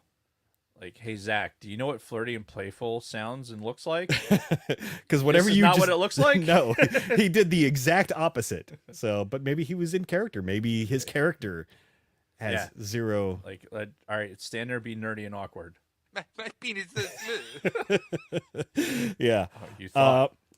And apparently all these people on this farm that live on this moon, that in this farming community, they're like pagans or something, because they're talking about the upcoming harvest and all that, and the guy's like, Make babies. yeah, he's basically like, we have to pay a tribute, so we all got to fuck tonight Right. to Yes. make the harvest grow. Get it on. Yeah. And everybody was cool with it. They're like, yeah. I expected the next scene to be like the one from the Matrix when they were like banging on the drums and like the the second one, with that big fucking orgy scene, right, essentially. Which I saw in the movie theater. Oh, so did I. I was like, what the fuck is happening right Yeah. now? Oh, I see a nipple. yeah, just a massive fucking orgy going on. Right. Sweat dripping all over the place. I'm like, is that what's happening? Oh no, it's not. It's not happening next. Yeah. Cut scene to her and weird old guy who found her in a basket. Like, is this Superman now? Right. Well, Like, because, did we cut to Superman? right, because later too, when she's leaving, he's like, "Oh, I found this by the ship too. Oh, my gun, thanks." Yeah. I thought I lost this. Yeah, it's like, oh, this looked dangerous. You mean this weapon? You thought that looked dangerous? Yeah, good call, dude. Fucking smack ass, Yeah. podunk fucking people. Yeah, but yeah, when she goes back to the house with that old man, it like through their dialogue, they basically make it clear that she's boning that fucking hunter guy. Just because. Yeah, but she wants no like permanent relationship with him. Right. She's just like, Like, can't I just have fun? yeah. Like, that's like, Well, the old guy's like, no, you need to get married and all that. Yet she's still fucking. During that scene where they were like telling everybody to fuck that night, she did look at the fucking nerdy gunner, the fucking simp boy. I like Pussy Farmer better. Yeah, the Pussy because Farmer. if you say it enough times, like, people don't understand. Like, you're saying it in such a way that like people that may have logged off will be like, think they're farming pussy. Like, I mean, what that a would weird be a thing. highly lucrative industry. Like, what is he, a pimp? Like, what is happening right now? Okay, so from here on out, Gunner will be known as Pussy Farmer. Yes, he is the Pussy Farmer. Yeah. So, but yeah, and she was making eyes at the Pussy Farmer during the thing, Right. but like still is fucking the Right. hunter. So I don't. Because she gets what she wants, apparently. Yeah, I guess she's probably getting bored with the hunter, and she's like, all right, let me try this this fucking Pussy Farmer for a minute and see what's up. Yeah. So, anyway, moving on. Oh yeah, I said she was doing the walk of shame because she they alluded to she went out and fucked the dude after the thing, Right. but then immediately went back to the house of the old man and she's doing like the walk of shame. She's got Right. the cloak over her head. I'm like, that's good. Oh, Somebody called home removal. yeah. Yeah. But all the while, the old man's trying to marry her off. And then the next day is when the mothership from. It would have been great if they had had like this interlude with fucking some fiddler on the roof fucking montage. If I was a rich man. La, la, la, la, la, la, la. And then pan up to the sky where the ship's coming in. Uh-oh. It's the Bolsheviks. Oh, fuck. Yeah. So this is what I love about the Mother World people. So obviously, George made some references My penis so smooth. references to the Nazis in the original trilogy. You know, in some of the way the stormtroopers move and are and all that, and then they cranked it up a little bit for the First Order. Mm-hmm. And Zack Snyder's like, oh well, they're making these kind of Nazi allusions to their bad guys in this. I'm just gonna make them fucking Nazis. Put them in the uniforms. Right. Put them on a spaceship. Yep. There you go. Like, give them like the facial features and just make them fucking the Reich. Yeah, yeah. And we're just gonna put them on a spaceship, and that's our bad guys. Yes. He's like, but no hints at Nazism, no allusions to it. No. We're just going fucking full on. Instant bad guys. Just add Nazi. Yeah. And yeah, it's pretty evident. Yeah, like those fucking uniforms, though they look pretty sharp, very clearly. Yeah. Well, who designed the Nazi uniform? Isn't it fuck. It's some famous designer designed the Nazi uniforms. Versace. Nah, fuck. No, it's not Versace. God damn it. I have no idea. Chat, help me. This is a thing. I know it is. Fuck. This is like one of those random Jeopardy questions. Yep. That I would normally get, but now that I'm on the spot, that I put myself on. Shit. Yep. As with everything that happens to you in life. Half the time it is your own fault. Yes, this is fact. All right. So anyway, she does the walk of shame. The ship from the Mother World shows up. What are you doing? Figure fucking the soundboard. Shows up the next day. The Nazis come out, and then we've got this Admiral Noble, who's like the main bad guy for the rest of the movie. Hugo Boss. That's who designed the Nazi. Oh, okay, gotcha. Thank you, Luna Girl. So yeah, this Admiral Noble comes out, and he starts having the back and forth with the leader of the village and everything. Right. And which is not going to end well. No, he comes off. He's like, "Oh, look how friendly this guy is." This is not like someone or many people are going to die very soon. Like they're going to get surrounded, and everyone's going to die at once, or something bad's going to happen. Mm-hmm. Right, and old girl knows it. Like she's kind of in the back, kind of. Well, of course she's she's trying to hide, but she's like anybody looking at her from a distance that can see her from around that rock's like. Why is this bitch trying to cower behind the rock? Like, what is she doing? She doesn't want to be seen. Yeah. So somebody's going to recognize her. Yeah. So clearly there is something, she's trying to hide over there. Right. Apparently the most wanted broad in the fucking universe. Yeah. Which you get this one scene too, where, the Admiral Noble is about to beat the fuck out of the leader, and he looks over and he sees her. He catches her out of the corner of his eyes, and he makes a face, like a quick thing of recognition, but then just like, nah, okay, I got some heads to bash in, and I got to swing this thing into the leader guy's face and like spam. Right, because he told him, oh, we don't have any reserves, and then Pussy Farmer chimes in. He's like, oh yeah, we grow all these extra reserves, and we got all this. Yeah, well, and that's because in the scene before this, there was the talk of like, okay. We don't have to. Let's just give them what they want. Yeah. Right. We'll just give them what they want, and we'll be fine. Yeah. Right. They need us, so we'll just give them what we want, and it'll be fine. Right? Yeah. And that was, Why be combative? Like, don't be a negative Nancy. Yeah. Mr. Pussy Farmer guy's like, why are we being so negative? Uh-huh. We should just. That is the wrong. That was not intentional. Was that from Family Guy? Family Guy. Yeah. Yeah, that was. Anyway, it's all right, Dave. That was. I hope nobody else heard that. Anyway, shit. So yeah, they decide that at that town hall meeting, which I like this because they saw the fucking ship coming in orbit. Right. She fucking rings the big gong, and they still have time to go have a fucking town meeting and be like, well, what the fuck are we gonna do when these ass clowns get down here and all this? They have to deorbit. Right. But they actually took the time instead of just like immediately like drop ships dropping in and before they even had a chance to like think. So they had time to like do a fucking town hall. I don't know. That was a little detail that I actually really liked that they put in there.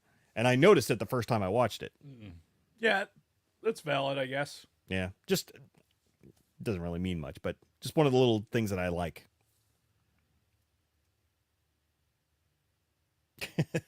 Yeah, I got nothing. I All got right. nothing for that. So Pussy Farmer fucks him over and gets the leader killed when Yep. he contradicts what he says and says, "Oh yeah, we've got enough." So he fucking bashes his fucking head in with the cane. Yeah, and you didn't, and you knew everything leading up to this. You knew it was going to happen because Yeah. Homeboy was like, "Everyone looks pretty good here." Living season to season, everyone's kind of flush and Yeah, and that red was of cheek. that was a great scene too. Like it was very very reminiscent of Inglorious Bastards, the beginning of that when he shows up to the guy's house and is kind of quizzing him about the Jews that he's probably hiding beneath his house and all that. Have you ever seen that movie? I don't remember. You'd remember this scene. I don't remember. I don't think Wow. I've seen it. That's surprising that you'd never seen that. But anyway, yeah, it's reminiscent of that scene where he's kind of doing this sort of back and forth and kind of getting to the bottom of what's really going on. But again, in very Nazi-like fashion. Right. Yeah, So- fucking Nazis. And ends up beating the fucking dude to death in the head. And then the wife gets sliced by one of these not lightsabers that they Right. have in the movie. Which, Not lightsabers. It's like an electric rod thing. well, it's like they have swords and then they can like Electrifying. go into electric mode and then Right. really cut things. Which, if that's the case, why wouldn't you just always keep it in that if it cuts better in that mode? Yeah, but it probably has batteries. Yeah. Like you have to charge it. And if there's no chargers, then you have to like find a charging port, and then they might have the fucking round plug thingy, and you have the 2-prong plug thingy. So better to not have it always in electric mode. Okay, that's a very valid point. As somebody who's traveled around the world, you hit the nail on the head. So they leave. Basically, now it's the plot of A Bug's Life, right? Because if you remember A Bug's Life, the whole story was like the big guys came in and they like, you have to give us all of your harvest for next year. We'll be back next season, and they piss off. Right. And then while they're gone, they're like trying to figure out, okay, how the fuck are we going to fight them off or whatever. So it's the exact plot of A Bug's Life at this point. I love that analogy. That is the fucking best. That's the first thing I thought when I saw the movie. I'm like, really? Oh, that's awesome. So yeah, so again, Zack Snyder must have been like, okay, fucking Disney fucked me, right? I presented this to them and they said go pound sand. So he's like, all right, so I'm just gonna steal just a Disney plot line right out from under them. But and honestly, like, look, there was none of this plot development or character development that is original. Mm-hmm. Like that is one thing about this. Like it is entertaining and it's an interesting world that he's building, but it's not new. Like I don't think there's anything in this that like we can say like, oh wow, this is like really earth shattering or Right. like not Yeah, no, not earth shattering. Like there's no like we're not breaking any new ground here. Right. In Like- fact, it's all inspiration. It seems like every scene, every bit of Yeah. this movie is all inspired by something else that he saw. Right. Which is it's kind of annoying in and of itself because you want like, bro, do your thing, man. Like okay, fine, you gave everyone the big middle finger. Like I'm making a big fucking space movie. Brr, brr, brr. Okay, great. now do your thing. Yeah. Like make this into your world and stop making it into this conglomeration of all these other things because I don't know, for me it's too noisy with that. Yeah. So hopefully in April we'll see something a a little bit different. We'll get to what we think April is going to look like. Yeah. In a little bit. Yeah. So, and then they, after they say that they'll be back, they leave an occupying force behind, and the rapey vibes start right off the bat. Oh, you knew it was going to happen. Yeah. Immediately. And the Starship Troopers guys, which I think the uniforms are exactly out of Starship Troopers. pretty much, yeah. Like, hey, what uniforms do we have left over from something else? Because we're kind of running out of money. That third Starship Troopers we did direct to video. Yeah. All right, grab that shit. Yeah. Yeah, the boxes too. Grab all of it. Yeah. But yeah, like one of the fucking first comments the guy makes is they're harassing the water girl, who's this, pretty attractive, blonde gal, but she looks like 18ish. But I think she's probably meant to like be like 16 kind of. And the fucking dude is like, I like him young, but strong enough to put up a fight. It's like, God damn. Yeah, like how long have you been stuck in that ship? Yeah. Jesus. It's like, fuck, man. And then, yeah, it gets worse later. This is where we're also introduced to the Jimmy robot. Another thing, they don't call them droids in this. They call them robots. So, Right. Trying to distance themselves from Star Wars a little bit, I guess. But, and the Jimmies are probably one of the most interesting characters in the whole fucking movie. Right. And they give a very quick backstory to how they were soldiers for the mother world. But when the king was killed, they just like said, no more, I'm not fighting anymore. When the king was assassinated. So they use them for like odd jobs, in this case. Right. But, They turned them into load lifters. yeah, basically. Binary load lifters. Yeah. So Turn a yellow guy over there. Yep. Yeah. So, and I tell you what, the motion capture they did on Jimmy looks really good too. Like the way he moves is so smooth and so human-like. I'm like, they had to have done like a perfect motion capture and then just very gracefully put the robot CG on top of it, because It was. Again, the visuals on this were excellent. Yeah. They were very, very good. So, and that in particular was good also. Yeah. Like, and even there was interactions there, which I agree with you. Like this robot interaction with the villager. Yeah, the the water girl. The Like- soon to be raped. Right. Water girl. Attempted rape. Yeah. When she touches the robot's face, right? And like you see an actual reaction in the face, like Yeah. there's obviously it lights up like that side of his cheek like lit it up. blushes. Yeah. And I thought that was a cool thing, because it immediately see that thing right there that gave me like some hope as to like, oh, okay, so here's how you telling me a story about the history of the world that this machine lived in, and how it interacted, basically as a soldier. Yeah. But it was as a robot, as an autonomous form, basically as a being, but it had reverence for humanity, like basically programmed into it. Yeah. Otherwise, it wouldn't have had a reaction like that, having human contact. So that part of it like gave that character immediately. Now, unfortunately, that character's limited screen time and then gets brushed off until later when we see it with some fucking goofy ass fucking antlers. Spoiler alert. Like From the girl. She put the little crown on. no, him to and- put antlers on.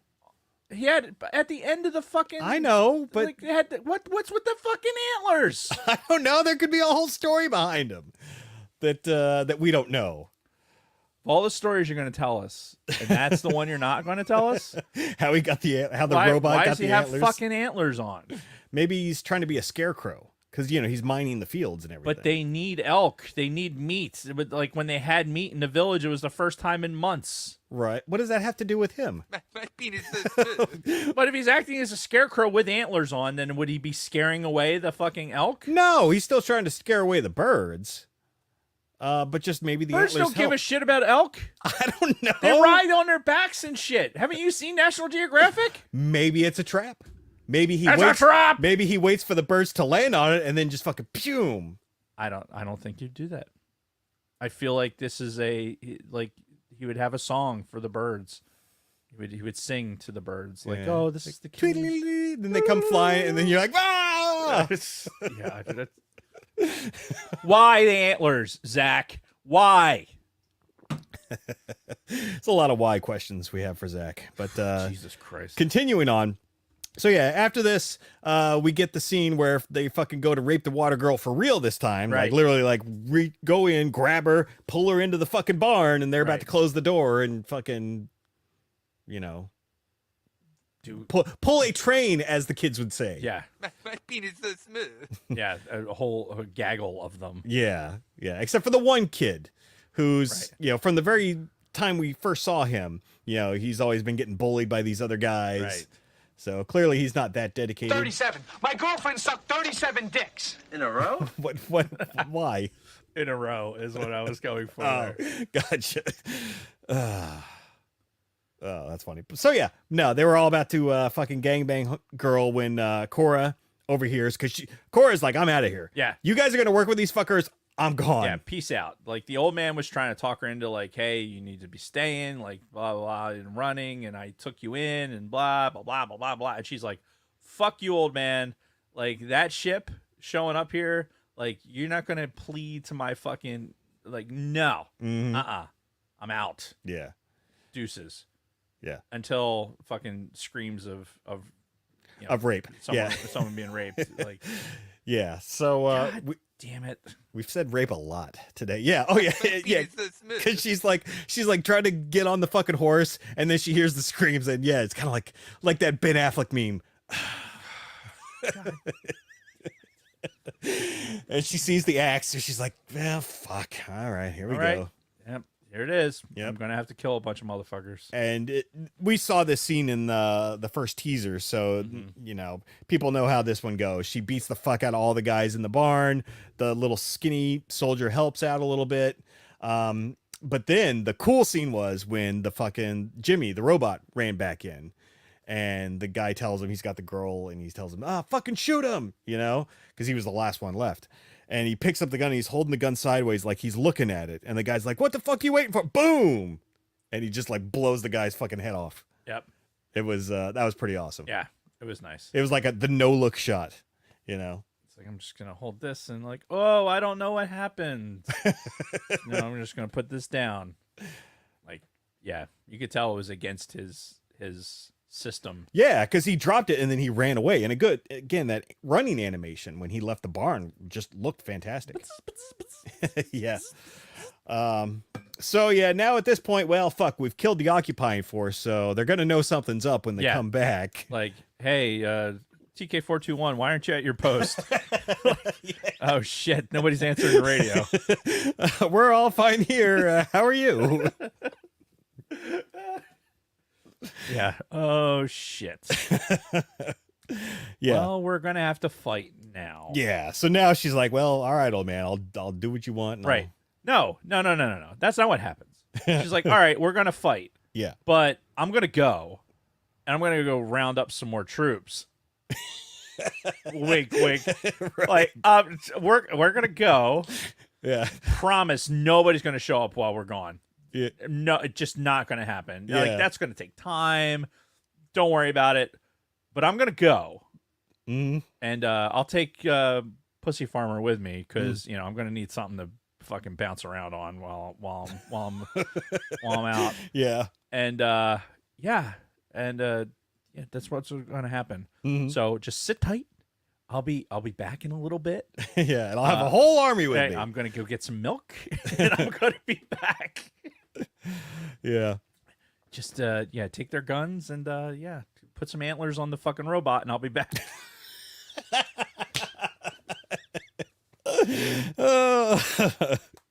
Yeah, you can't sum it up any better than that. Yeah, that's And so our adventure begins as we're starting to go pick up people one by one, starting with a General Titus is who she wanted to. right. Well, you have to. Before that, they have this encounter in the fucking. So we have to be introduced to the bounty hunters Yes, because that's a thing. yes, And the guys that look like the Orakai from Lord of the Rings. Right. They look like orcs. It looks like they took the same face prosthetic, Right. and just put it on the fucking these bounty hunter Yep, guys. like I said, we're as we're gathering for the fellowship, and we also have the orcs and everything. Like, Zach, come on, dude. Seriously. Yeah. But yeah, so they're in the bar, they're in the cantina. Oh yeah, because we get our shot as they're coming over the hill, and you see the spaceport down below. It's a wretched hive of scum and villainy. Yeah, exactly. So Zach's got, I got to throw that reference in there. They'll love it. They're gonna love this shit. They're gonna love it. And then we go into the cantina where it's flashing to all a bunch of different aliens doing all kinds of yeah. We're just gonna play that backwards. Right. I don't know. I don't know if that's how it went. DJ Jazzy Jeff or whatever his name is was fucking throwing some beats down. What was his name? It was DJ something. Well, DJ Jazzy Jeff was with the Fresh Prince. I know who DJ Jazzy Jeff is. Thank you very much. Okay, I just wasn't sure because based on what you just said, I'm like, maybe he doesn't know who that is. Music by Tom Holkenberg. The guy who did the movie. Yeah, who went by Junkie XL. Junkie XL. So almost DJ Jazzy Jeff. Yes. You were right there. See how close I was? Celebrate my victories. And before they actually got to the Mos Eisley, they had like a campfire overnight thing. Oh yeah. And she told him some of her backstory. Which that scene, okay, you want to talk about scenes that remind you of things? That scene reminded me of from Three Amigos. Yes. That same thing for you? Yeah. Like the Three Amigos? Like you expect fucking you expect Martin Short to start singing at any second. It's just like, oh my God, really? Yeah, I thought about the Three Amigos a couple of times with this movie, actually. Oh my God, that's funny. Yeah, because the actors who don't know that it's real. And, right. Yeah. Right. What was Martin Short's name? Ned Niederlander. Ned. Yeah. Ned. Little Neddy. Yeah. Little Good night. Neddy. Good night, Ned. Yes. Even the background of it was just like, it was so, it's not that it wasn't realistic looking. It was just like, so, oh my God, that it's just like, it's like, I'm waiting for the guitar to come out and they'll start singing here in a second. Yeah. It's just so ridiculous. Oh God, that's good shit. But yeah, and then she tells him some of her backstory. So I actually liked this kind of flashback that they did for her backstory. Kind of first talking about how she lived on a planet that was rebelling, and the fucking general was like a psycho, and he like murdered and tortured everybody that rebelled, and took the fucking daughter of their leader as his own adopted daughter, as kind of like a fuck you. That and like that whole sequence where like she had the gun.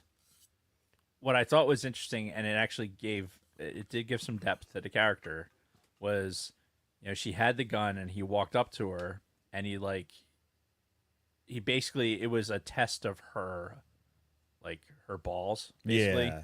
And it's like, okay, I'm gonna put my mouth or put my chin on this fucking barrel. Yeah. And does this little girl have the fucking stones to pull the trigger? Yeah. And she did. She pulled the fucking trigger, but he must have, maybe he knew that it was empty. Yeah, he probably did. So, and he's like, all right, this one's got it. Mm-hmm. So I'm going to rape this one and then take it with me. I'm not sure about the raping part, but you probably kind of feel like it happened. Like these guys are fucking nuts. Yeah. Like all of them, they're like, there's something really, really wrong with them. Mm-hmm. So I wouldn't put it past we're them. just going to assume rape. Yeah. We'll just assume rape from this point forward. Which is probably why she's so promiscuous now, like all that trauma when she was younger. Right. And now she's, Yeah, it's really a shame, and she should get help. Oh, yeah, absolutely. And hopefully this guy has what's coming to him. Yeah, hopefully justice gets served. Right. But in the meantime, rape. Yes. So no, but they went into her backstory more when they start showing like when she was a soldier for the king, played by Carrie Elwes. Is it Elwes or Elwes? Carrie Elwes? But you know the guy. Princess Bride guy. Yeah. Yeah. Yeah, he's the king in this, in the flashbacks, which was great to see. Even though he's doing like Nazi, poses and whatnot. But you do. Yeah, and then she was talking about how they encouraged them all to take a lover at the academy, so they could keep procreating and everything. Right. Again, just very Nazi like. And then we see a flash where like her dude dies in a fight, and she goes fucking apeshit after that. Right. Yeah, so it was good. I enjoyed that flashback scene, like the No, it was fine. kind of filling in that story gap a little bit more. Yeah, it was fine. And I will say honestly that with the princess, there later on when she tells about the princess, there was a part of me that believed that maybe she was the princess as we were going into the story, and I was trying to figure out like where she fell into this. I thought that maybe she was the princess, and that's how she kind of fell into the story. Okay. But then in the reveal, spoiler alert, that she was one of the bodyguards Yeah. to the princess, Like the primary bodyguard. right? Yeah. Like her basically, she was the one. Yeah. And now, with the royal family getting killed, and she was one of the guards, now you can understand why she was one of the most wanted people. Yeah. It did put that character in so much a different light. Yeah. Because before she was just this kind of bitter looking farmer who didn't really talk a lot, and over dramatic when she did. And Right. And for me, that at least was a part of a plot point that kind of there was a like some revelation to it. That was like, oh, she's not the princess, and maybe that was only for me because that's just that's an extrapolation that I made based on the limited information we had. Yeah, the in trailers kind of and made shit it look like she was this Princess Issa that the narrator was talking about. Right. So yeah, very well could have been. So anyway, and before they actually walk into the cantina, there is some stupid fucking dialogue because the guy that they're going to see, who's supposed to get them in touch with the rebels, gets captured by those bounty hunters right outside of the fucking yeah, that's cantina. right. And he's like, "Oh no, that's our guy." And she asks him, I wrote all this down, "Did they give you any other way to contact them?" Referring to the rebels. He's like, "No, but they did say that they were on Sharmon, and they were being sheltered by King Levitica." It's like, what? So no. So no, the antithesis of no Right. is basically what you just said. Yeah. Now we got to watch this guy get traipsed off in this not carbonite No. thing. I didn't make that This connection. absolutely not carbonite because it's mechanized. Yeah. And it carries itself Yes. and will hold you still. And has this weird Total Recall Matrix drill thing that goes into the back of your head. Oh yeah. Yeah. Again, you can't have an original thought here, Zach. We're just combining everything you've ever seen in a movie into one thing Yeah. and pulverizing it with a fucking meat tenderizer. Yeah. But I just loved it. She's like, did they give you any other way to contact them? He's like, no. But they did say that they were on this planet and they were being held by this king. I'm like, what is wrong with you? It would have been perfect if she just turned to him and just kicked him square in the fucking Yeah, nuts. he deserved it at that point. Just turned, looked at him, 1, 2, 3, wham! Kicked him square in the fucking nuts. And then just be like, what's the matter with you? Yes, you suck. Yep. So they go into the cantina, which it looks more like the entrance anyway, looks like an old Western saloon. Like squeaky, with the doors. Yeah, and even looking outwards, the inside on that half looks like it's all part of a saloon, but then there's part of the inside that's more futuristic. Right. But it screamed Western from the moment they walked in there, and then that shootout that they have afterwards. But then there's this whole bit where this homo alien wants pussy farmer, Right, and he wants to buy him and all that stuff. And then they have they kick the shit out of him. He comes back. That's when they have the bar fight. A lot of slow motion shots and everything. I thought it was pretty cool. But I know a lot of people complain about the excessive slow motion during the shootout scenes. But then, yeah, I didn't have any issue with it. Yeah. Honestly. And then this is where they met the pilot. I can't remember his name. Fuck, I don't have it written down. But yeah, pilot guy. the pilot his guy name who, is- spoiler alert, later betrays them. Yeah, I mean, Watching it a second time, it kind of makes a little more sense. I didn't know how he wasn't the portrayer. That's what it was surprising to me. He got into that point where it was I'd be shocked if he wasn't going to Yeah. betray them. Right? It just projected to me. Like there was never a point where I was like, "Oh, okay, this person is obviously not going to betray them." Right. Well, and it was blatantly obvious when they landed on that fucking planet, and the fucking Orakai was in like a green vest, but he walked right by her, and he was the same fucking guy. Right. You're like, oh, okay. I guess that's what's going on. And she's standing there like, something's not right. Like, oh, you think? Hang on. Pew. So, Wait a minute. yeah, it was, It Yeah. was a thing. But before we get to the betrayal scene, we got to get through the cantina. So they come into contact with this pilot, and he's basically like, well, I'm kind of an opportunist, but I can tell you where I've heard the location of a lot of different rebel people that you might like. And it becomes just going around recruiting people for the next like 5 planets. Kai, his name is. Kai, yes. And he talks in a Kai and Cora. He's Australian. Australian accent, yeah. Because I can talk with an English accent. Yep. So they come across him, and he flies with them to start recruiting everybody. We get the Tarek, the very tanned individual who teaches or tames a griffin and rides him. Right. This Very long, obvious Native American analog. yes, like for sure. Can we not call him Tonto? Can we just not do that? Does a Tarek have to be so close to Tonto? Like the entire time I'm thinking, God damn it, dude. Like you have this Indian guy tied up, and then you're gonna have him go talk to animals. Yeah. Like, oh yeah. Like, just okay. Now we've got Tonto chilling and with dances with wolves. Got it. Yep. All right.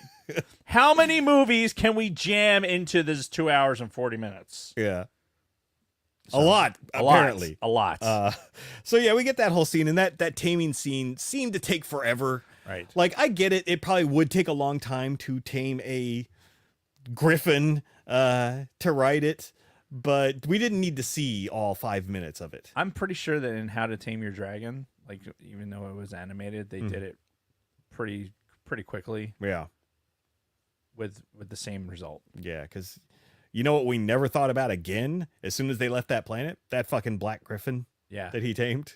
Yeah. Not part of the story at all. Ever again. At all. You could have cut off easily the entire sequence where he gets like bucked off and it has to hits the bricks and fucking has to run and jump on the fucking back of the thing in slow motion. And then he's got to give him a fucking monologue in animal speak. Right. I speak animal because I Indian. Like bro. Jeez. Like I felt awkward watching it, man. I was just like, God damn, dude. Like, do your people know that you're doing this? Yeah. Oh, not racist. Not at all. Like, this is not cultural appropriation because he's not, it's not an Earthling. Yeah, he's a Twikiwan. That's right. He's doing his thing, and he was he's being freed because of it. Right. That's why he's doing it. Oh yeah. Not to mention, the dark skinned guy had a chain and shackle on him from this old crusty white guy. In fact, both dark skinned people were basically enslaved. Oh yeah. Because gladiators are basically enslaved also. Yeah. So yeah. Yeah, good stuff. Good stuff, Zach. Good job. Yep. I talk to animal now. Yep. And then that's when we get more of Korra's backstory. How? And then we get to, this is where we go meet the Asian Jedi girl. Right. Because reasons. Yes. We need the swordsman. Like the introduction to the Asian Jedi. Her name is Nemesis in this. So Nemesis should have, and how the Admiral in his monologue describes Nemesis. Like when he's going through all their known lists. only as Nemesis. Right. I'm like, oh my God, what fucking 1930s fucking movie are we? Like the Bond villain doing his monologue. Right. Or like we're in some fucking radio show where you have to describe everything that you're saying. Oh, right. Yeah. No. Why do you need, like, you're operating in a world with guns. Like, all right, yeah, some people have electric swords or whatever that need weird chargers. But you really need the sword person? Like, you need an army. Yeah. You don't need these individuals. Mm-hmm. Like, you certainly don't need to fly to another planet to get a particular broad. At some point, old girl should have been like, are we flying to places just to pick up more bounties so that Homeboy gets more money at the end of this? Because guess what? That's exactly what was happening. Yeah, yeah. Like, and he was the one suggesting them all. Right. Like, hey, you know who you need? You need to get this person. Oh, and that person too. Yeah. Like, and I know where to get them. Yep. Like, that's interesting. Why would you know this information? Like, random guy. You would think at some point they would have caught on. Right. But no. I like, why are you helping us? No reason. Like, that's okay, fine. I'm fine with that answer. Yeah. Like, never, we're not going to question it. Your spidey senses were never going off when you're going to pick up fucking Sword Lady. Yeah. And who has to Northol to Garthog to fucking, before she comes along for the ride, after she says that revenge isn't fucking the right way to do things. Right.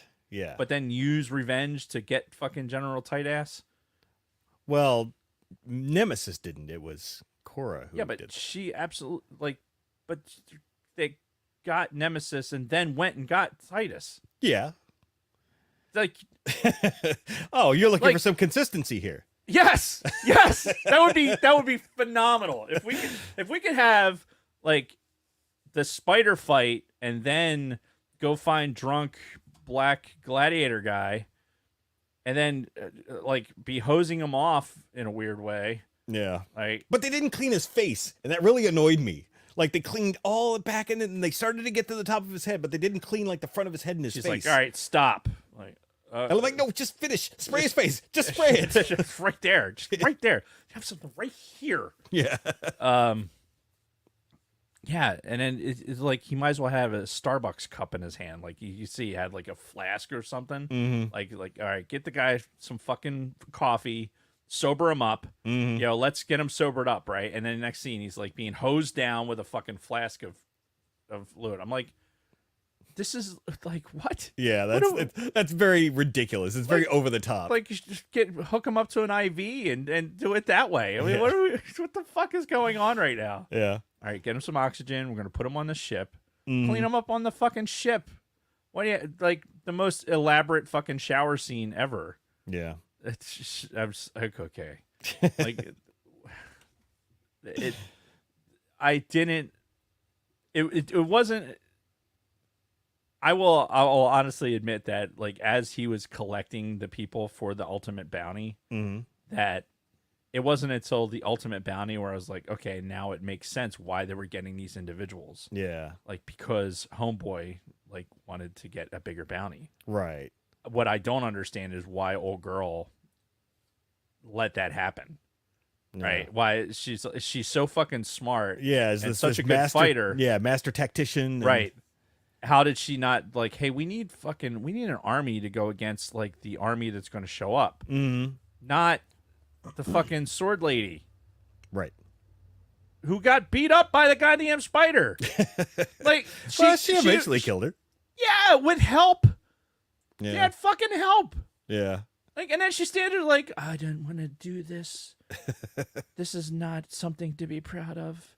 Like, are you going to stand there like that when we're in a real fight? Or you'd be like, oh, this person had a child. I cannot do it. Like, then why did we bring you? Yeah, why are you here? Like, just go run over there and distract those guys. Right. Get your flashy swords and go over there. Yeah. Reach over there with your staff of Ra. Yeah. There's some spiders over there. Just go get those spiders. Mm-hmm. I just it's like, okay, let's just stop. Let's just go get General. Yep. Go get the General. Mm-hmm. So yeah, we did have the spider fight, and that was Jenna Malone under the spider makeup there.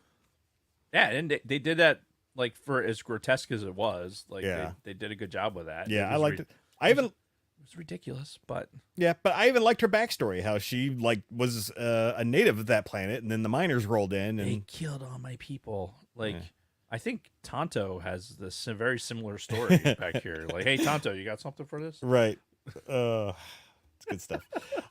So then they go to find Titus, and yeah, they go through that whole rigmarole to finally get him to come with them.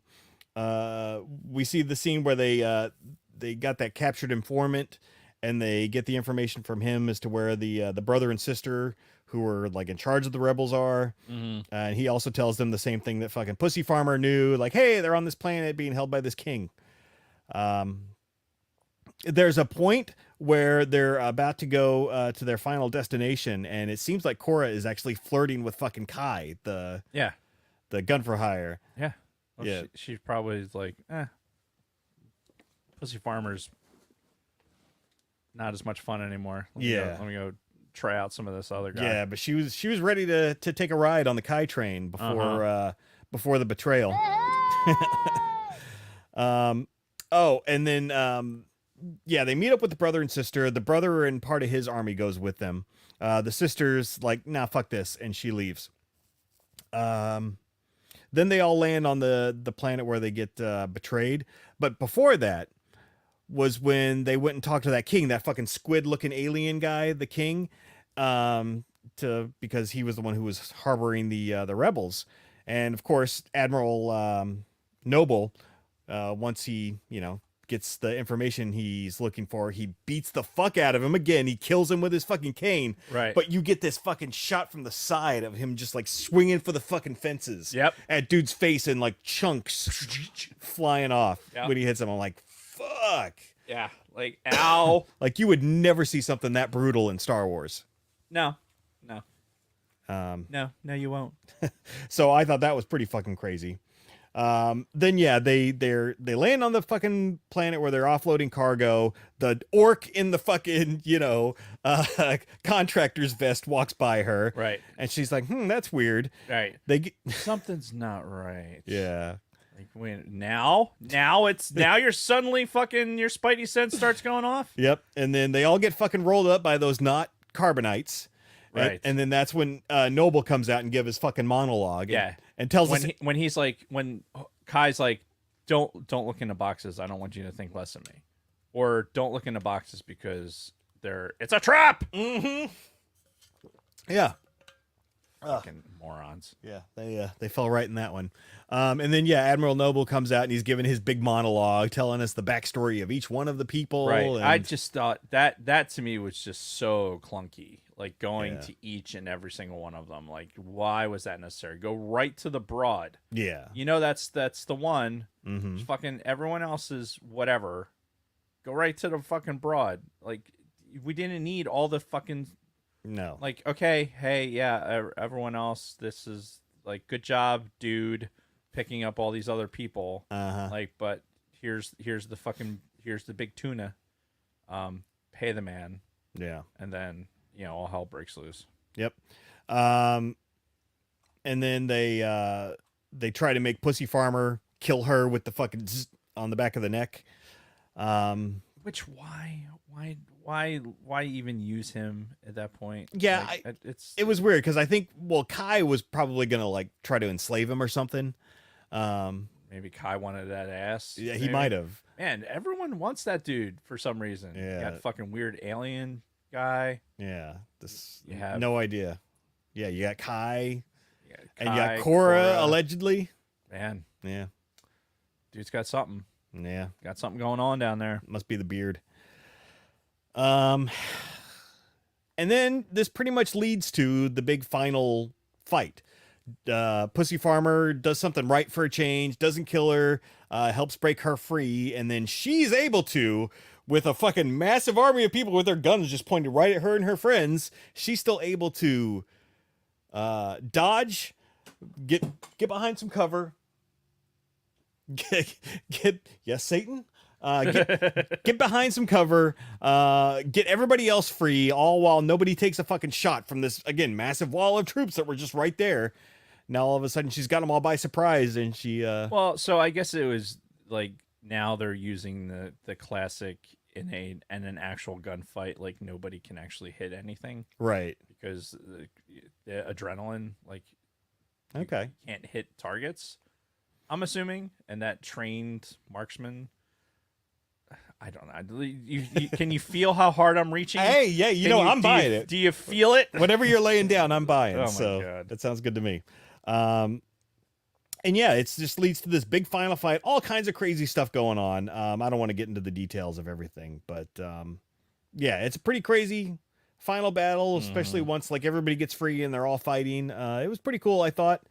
Some weird visual shit, like when the guy fucking goes and he fucking stabs his spear through the cockpit of that dude with the big gun. Yeah. Of course, he misses the first time, and then he fucking gets him again after he gets shot, and then it's like, like this close up on his face as he's dead, and he's just sitting there, just like forever. Yeah. And then like his dead arm like drops the ship, like hits the control stick, and the ship goes into a nosedive. But and you feel like, man, the entire slow dive that the ship was taking. I was thinking, why would you have, if you were designing the ship, why would you have those controls not able to be overridden? Like when you have somebody on the bridge be like, what the fuck is happening? Like, yeah, why is the gunner pushing down on the control stick? like somebody else is like, override that shit. Yeah. Like, pull up. Like, just like, no, we're just gonna ride this all the way into the fucking dirt Yeah. underneath. Who gave the gunner a control stick? Yeah, it's like, okay, fine. It's a static choice by the designer. Yeah. So after all this big fight, they kill everybody. They kill all of the Mother World people except for Admiral Noble. They think he's gone, but he comes back later, and they're just like, oh, and the Mother World is going to be too busy with this or that, and they're going to have infighting and stuff, and then everything's going to be fine. And I'm sitting there like, are you out of your fucking minds? You people, like you think they're gonna let this slide? no, and the general knows that. Like he alludes to it before they even leave the fucking planet Yeah. to go to the other one. It's like, no, they know the shit's gonna hit the fan at some point. Yeah. So why have the fucking it's a celebration? Why have that? Yeah. Like that moment at the end and then antlers. Right. Why do we have the antler vision when you know damn well that it's not going to fucking Yeah, it's not end over. well? Right. But they just stupidly think, and I think it was mostly like Pussy Boy who said something to the effect of, "Oh, too bad we're not going to have to use this army." And it's Right. like, This would really? have been a good planet to die on. Is what, Oh, is yeah, what yeah. Tanto or That's Tonto right. says. And I don't like how it ended because we know there's a part 2, Yes. right? How I think it should have ended, right? It should have been like they get back to the village and be like, we're all fucked. Get everyone together. Let's get on this fucking ship and get the fuck out of here. Yeah. Put as many people on it as we can with as much food as we can, and we're gonna go find someplace else, and we'll go have our fuck parties on another planet. Yeah. But we need to get the fuck out of here. And we'll put on glasses and a mustache. And That's right. They'll never recognize us. And Lord Vader gets the satisfaction of choking one of us, and we get to stay amongst the living. That's at least 2 Robot Chicken references we've made. At least. Yeah. At least. But yeah, so and that's kind of where it ends, and it's fucking crazy. Well, it ends. It's sort of a not post credit, but almost where it's this trippy scene where they fucking pull the fucking Admiral Noble out of the fucking trench that he fell in, and they hook him to all the fucking because he's got all these like prosthetic like orifices in his body for Yeah, like and mechanical shit. they show him. There's a scene earlier when he's in his Darth Vader fucking chamber. Yeah, he's like doing drugs through those holes or Right, something like and that. he's got some fucking weird creature attached to him. Yeah, it's like, okay, weird, but all right. Yeah. So then they're like, okay, they're basically transmitting his neural connection to the fucking leader guy. Yeah. So the Belisarius? Belisarius. That guy. And Belisarius is in the Matrix apparently because the Yeah. guy appears. Well, that's how they do long range communication. They go to the Matrix. They chill in the Matrix. Yep. And Homeboy shows up. He's rebooted. Yep. And I guess they boot him into another body, or into the same body. They heal that body enough. Yeah. Like, this is another situation where it's like, all right, how do you not die? Yeah. Like, she beat him pretty thoroughly. Yes. And then he took a pretty long fall. Yes. Like, Homeboy was dead. Mm-hmm.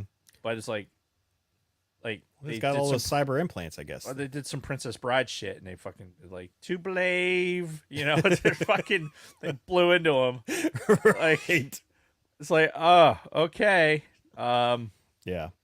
But that it ends with the fucking the new leader Belisarius telling him, yeah, you're gonna fucking find her and you're gonna bring her back, and we're gonna do like a public execution, and if you don't, it's gonna be you getting fucking executed.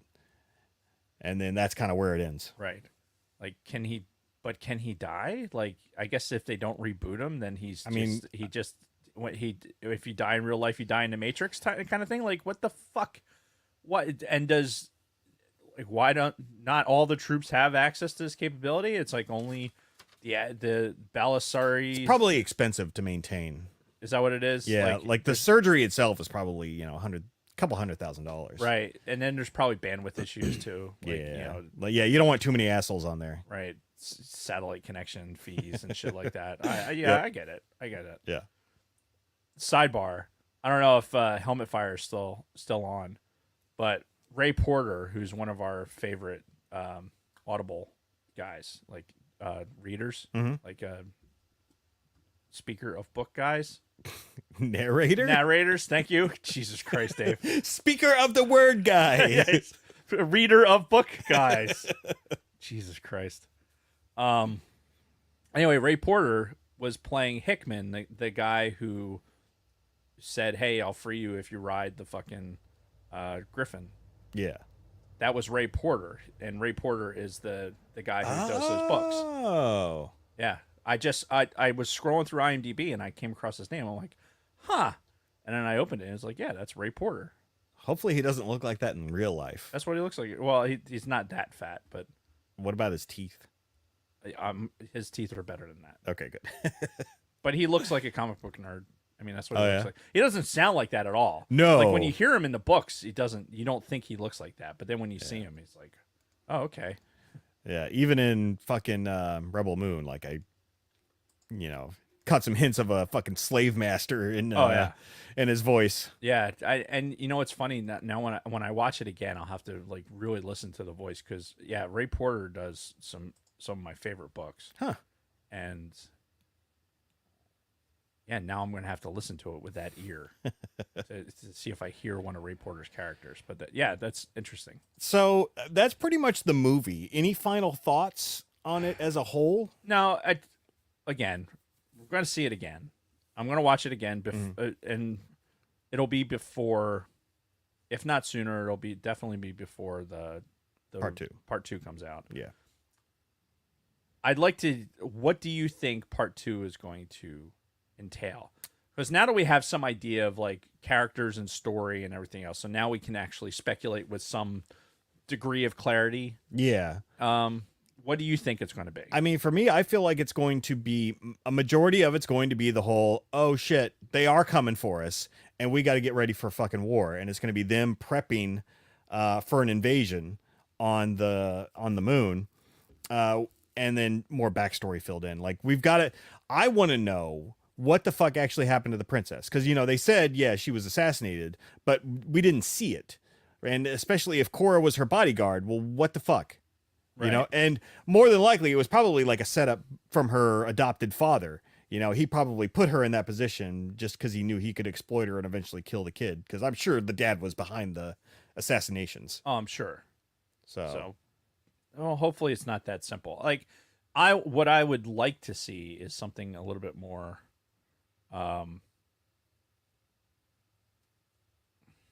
intricate. yeah, I guess. I would like to have some.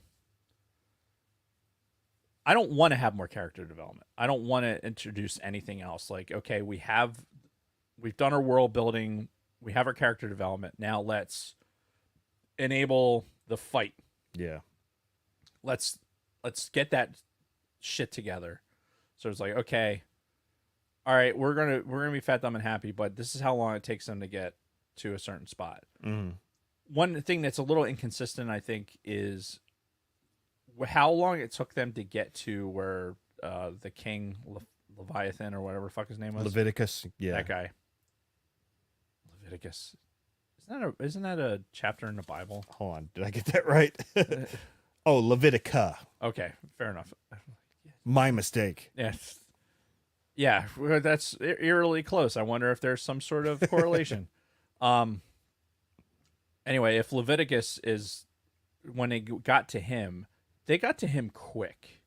Yeah. And so how they get across certain parts of the universe, like, and that timing, Yeah. I don't think they're going to have that much time. Like, I feel like.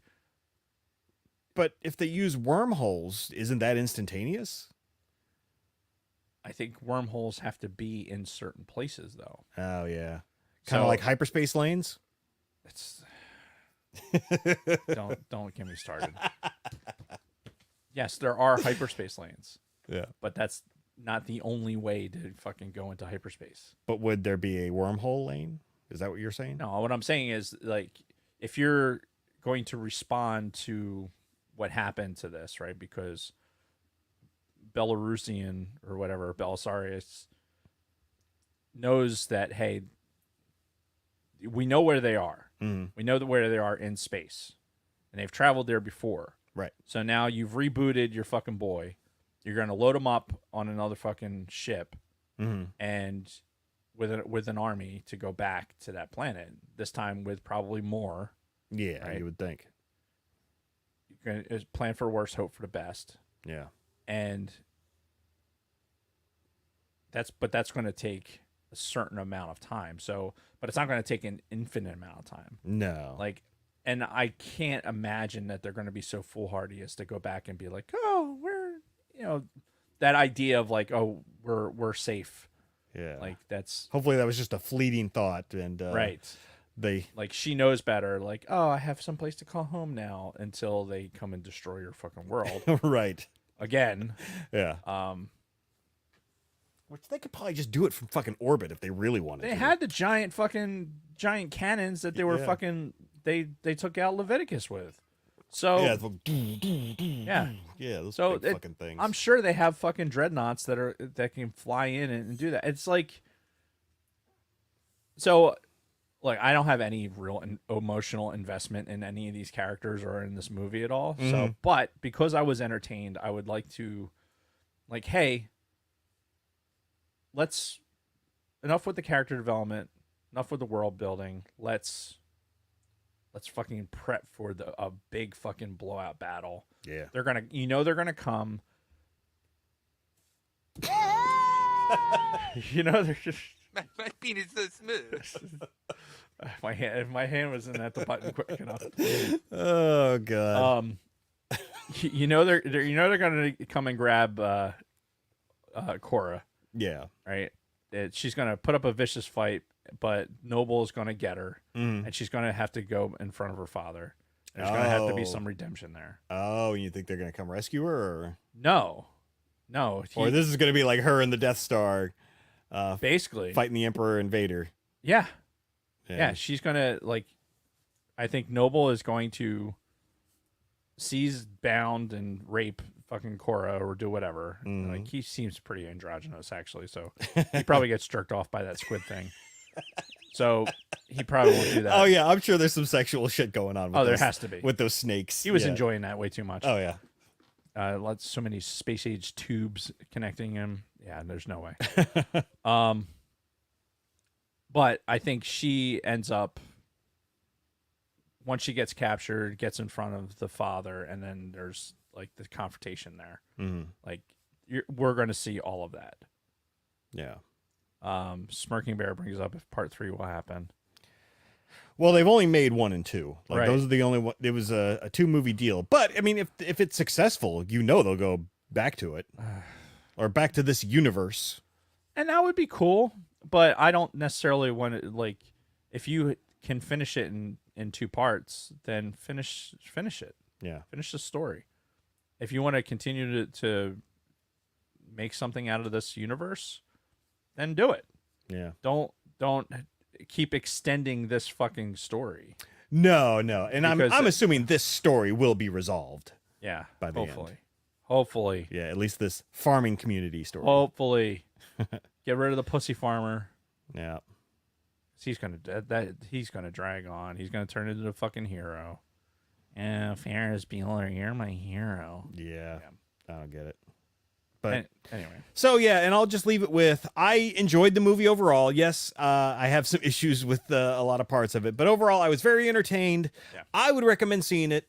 Yes. I think it's worth your 2 hours. Yeah, I would, or almost 3. Yeah, if you're a Star Wars fan, sci-fi fan, Yeah, if you're a sci-fi fan, yeah, I think you're going to be into it. yeah, But go into it.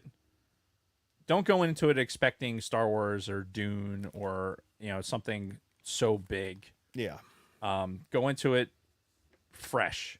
Okay, this is a story that you haven't been told yet, yep, and I think you'll be fine. yeah, and that's that. So is somebody joining us today? Is that what's going on? I saw you reaching for the tape. No, I was just stacking it. Oh, okay. I thought somebody was joining us for a second here. I'm like, Nope. all right, good. And we don't have any end of the show reads, right? No, I will double check, but I think we are good for that. I will say, stay tuned for in a few weeks. I know we're going to be doing something for the 25th anniversary of the Star Wars podcast thing, Star Wars Podcast Day. Oh, right. Yeah, that's coming up again. Yeah, so we're going to be doing something for that. Yep. So we will stay tuned for that. We got to figure out what we're doing next week. Right. Very soon. Yeah, like probably while we're downloading for this. Yeah. And tune into everyone else's shit. As always. And then we should be back to our normal Monday schedule for the time being. Like, I don't see any other interruptions. Well, I'm going to Orlando first week of February, so no show that week. And then I go on again in March. Yeah. Yeah. We'll But see. we'll do it live. Yep. We'll do it live. Fuck it. Do it live. Yep. And I guess that's it. I guess we're going to close it up. Yeah, it's 8:00. All right. Well, thank you, everybody, for sticking with us this whole time. Thank you to all of our audio listeners as well, and especially our Patreon supporters. Congratulations once again to Scott for winning the Fantasy Football League. Yes. And There it is. Dave, until next time, may the soil be with you. No. That's what they'd say in Rebel Moon, right? Soil?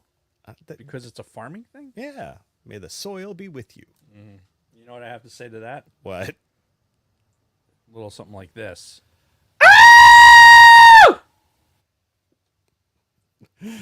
Oh, that was good. Good way to end it.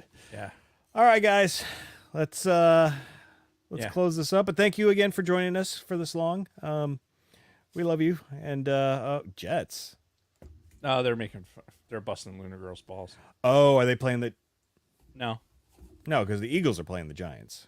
Yes. Yeah. No, it was a whole thing with where's the little adapter? How you doing? Right here. Thank you. No, if you were paying attention to the fantasy football sidebar thing, they were busting on Lunar Girl. Yep. Or Giants. Oh, Orange and Fett, 100th episode. This Shit, that's Thursday. right. 100. How? Where is the time going, David? Fuck if I know, man. Yeah. It's flying. Here. Look, I I don't even know if the Eagles can beat the fucking Giants at this point. I'm so fucking disgusted with the whole thing. Well, at a minimum, your defensive coordinator needs to be fired. Well, he pretty much already has been. Yeah. Like, so they got Matt Patricia. Well, both of those assholes the that have been defense. like sharing it, I think they both need to go. Your defense is like your offense is scoring points. Our offense is scoring despite the offensive that's being called. Like, it's our talent that's winning. Those 11 wins are based purely on talent. Has nothing to do with the fucking game that was called. Yeah. Just solely based on game, like how they're calling the game, it's fucking atrocious. Yeah. It is literally it's probably horrific. I can't describe it any other way besides horrific. I haven't seen play calling like this since since Chip Kelly. I was gonna on the say offensive Chip Kelly, side. yeah. But at least Chip Kelly had some sort of. Well, no, Chip Kelly. It just like the play calling was stupid. This play calling is unimaginative and also stupid. Yeah. I've never seen it. I just haven't seen anything like it. This is Rich Kotite. Like, let's go in the Wayback Machine. Yeah. Let's go to Rich Kotite and a Rich Kotite offense and how to underutilize Randall Cunningham. Like, let's go into Wayback. Yeah. I'm showing my age here, but I'm just disgusted. They absolutely 100%. The coordinators need to go. Yeah. I think Sirianni. There's a lot of people in Philadelphia that want Sirianni to be included in that. They want his head also. Mm-hmm. I think part of the problem is that Sirianni is being really good about shouldering blame and making it seem like he's involved in a lot of the play calling, Right. but he hasn't been. Hmm. But he's doing his job as a head coach and he's taking the responsibility. That's good. And I'm Good leader. sure he has like inputs to what's going on, but as far as like play calling, he's not doing the play calling. Yeah. So he needs play callers. He needs people that are going to come in there and they're going to, if they have a system, they need to be able to adapt a system to the defenses that are on the field. Yeah. And that's what a coordinator's job is. It's not about what you can set up for the week prior. I mean, it's a part of it, but you have to be able to look at the field, see what the defense is doing, and adapt a play and a series of plays to what the defense is giving you. Right? And you can't put that all on the quarterback to make adjustments on the field. You No, just can't do definitely it.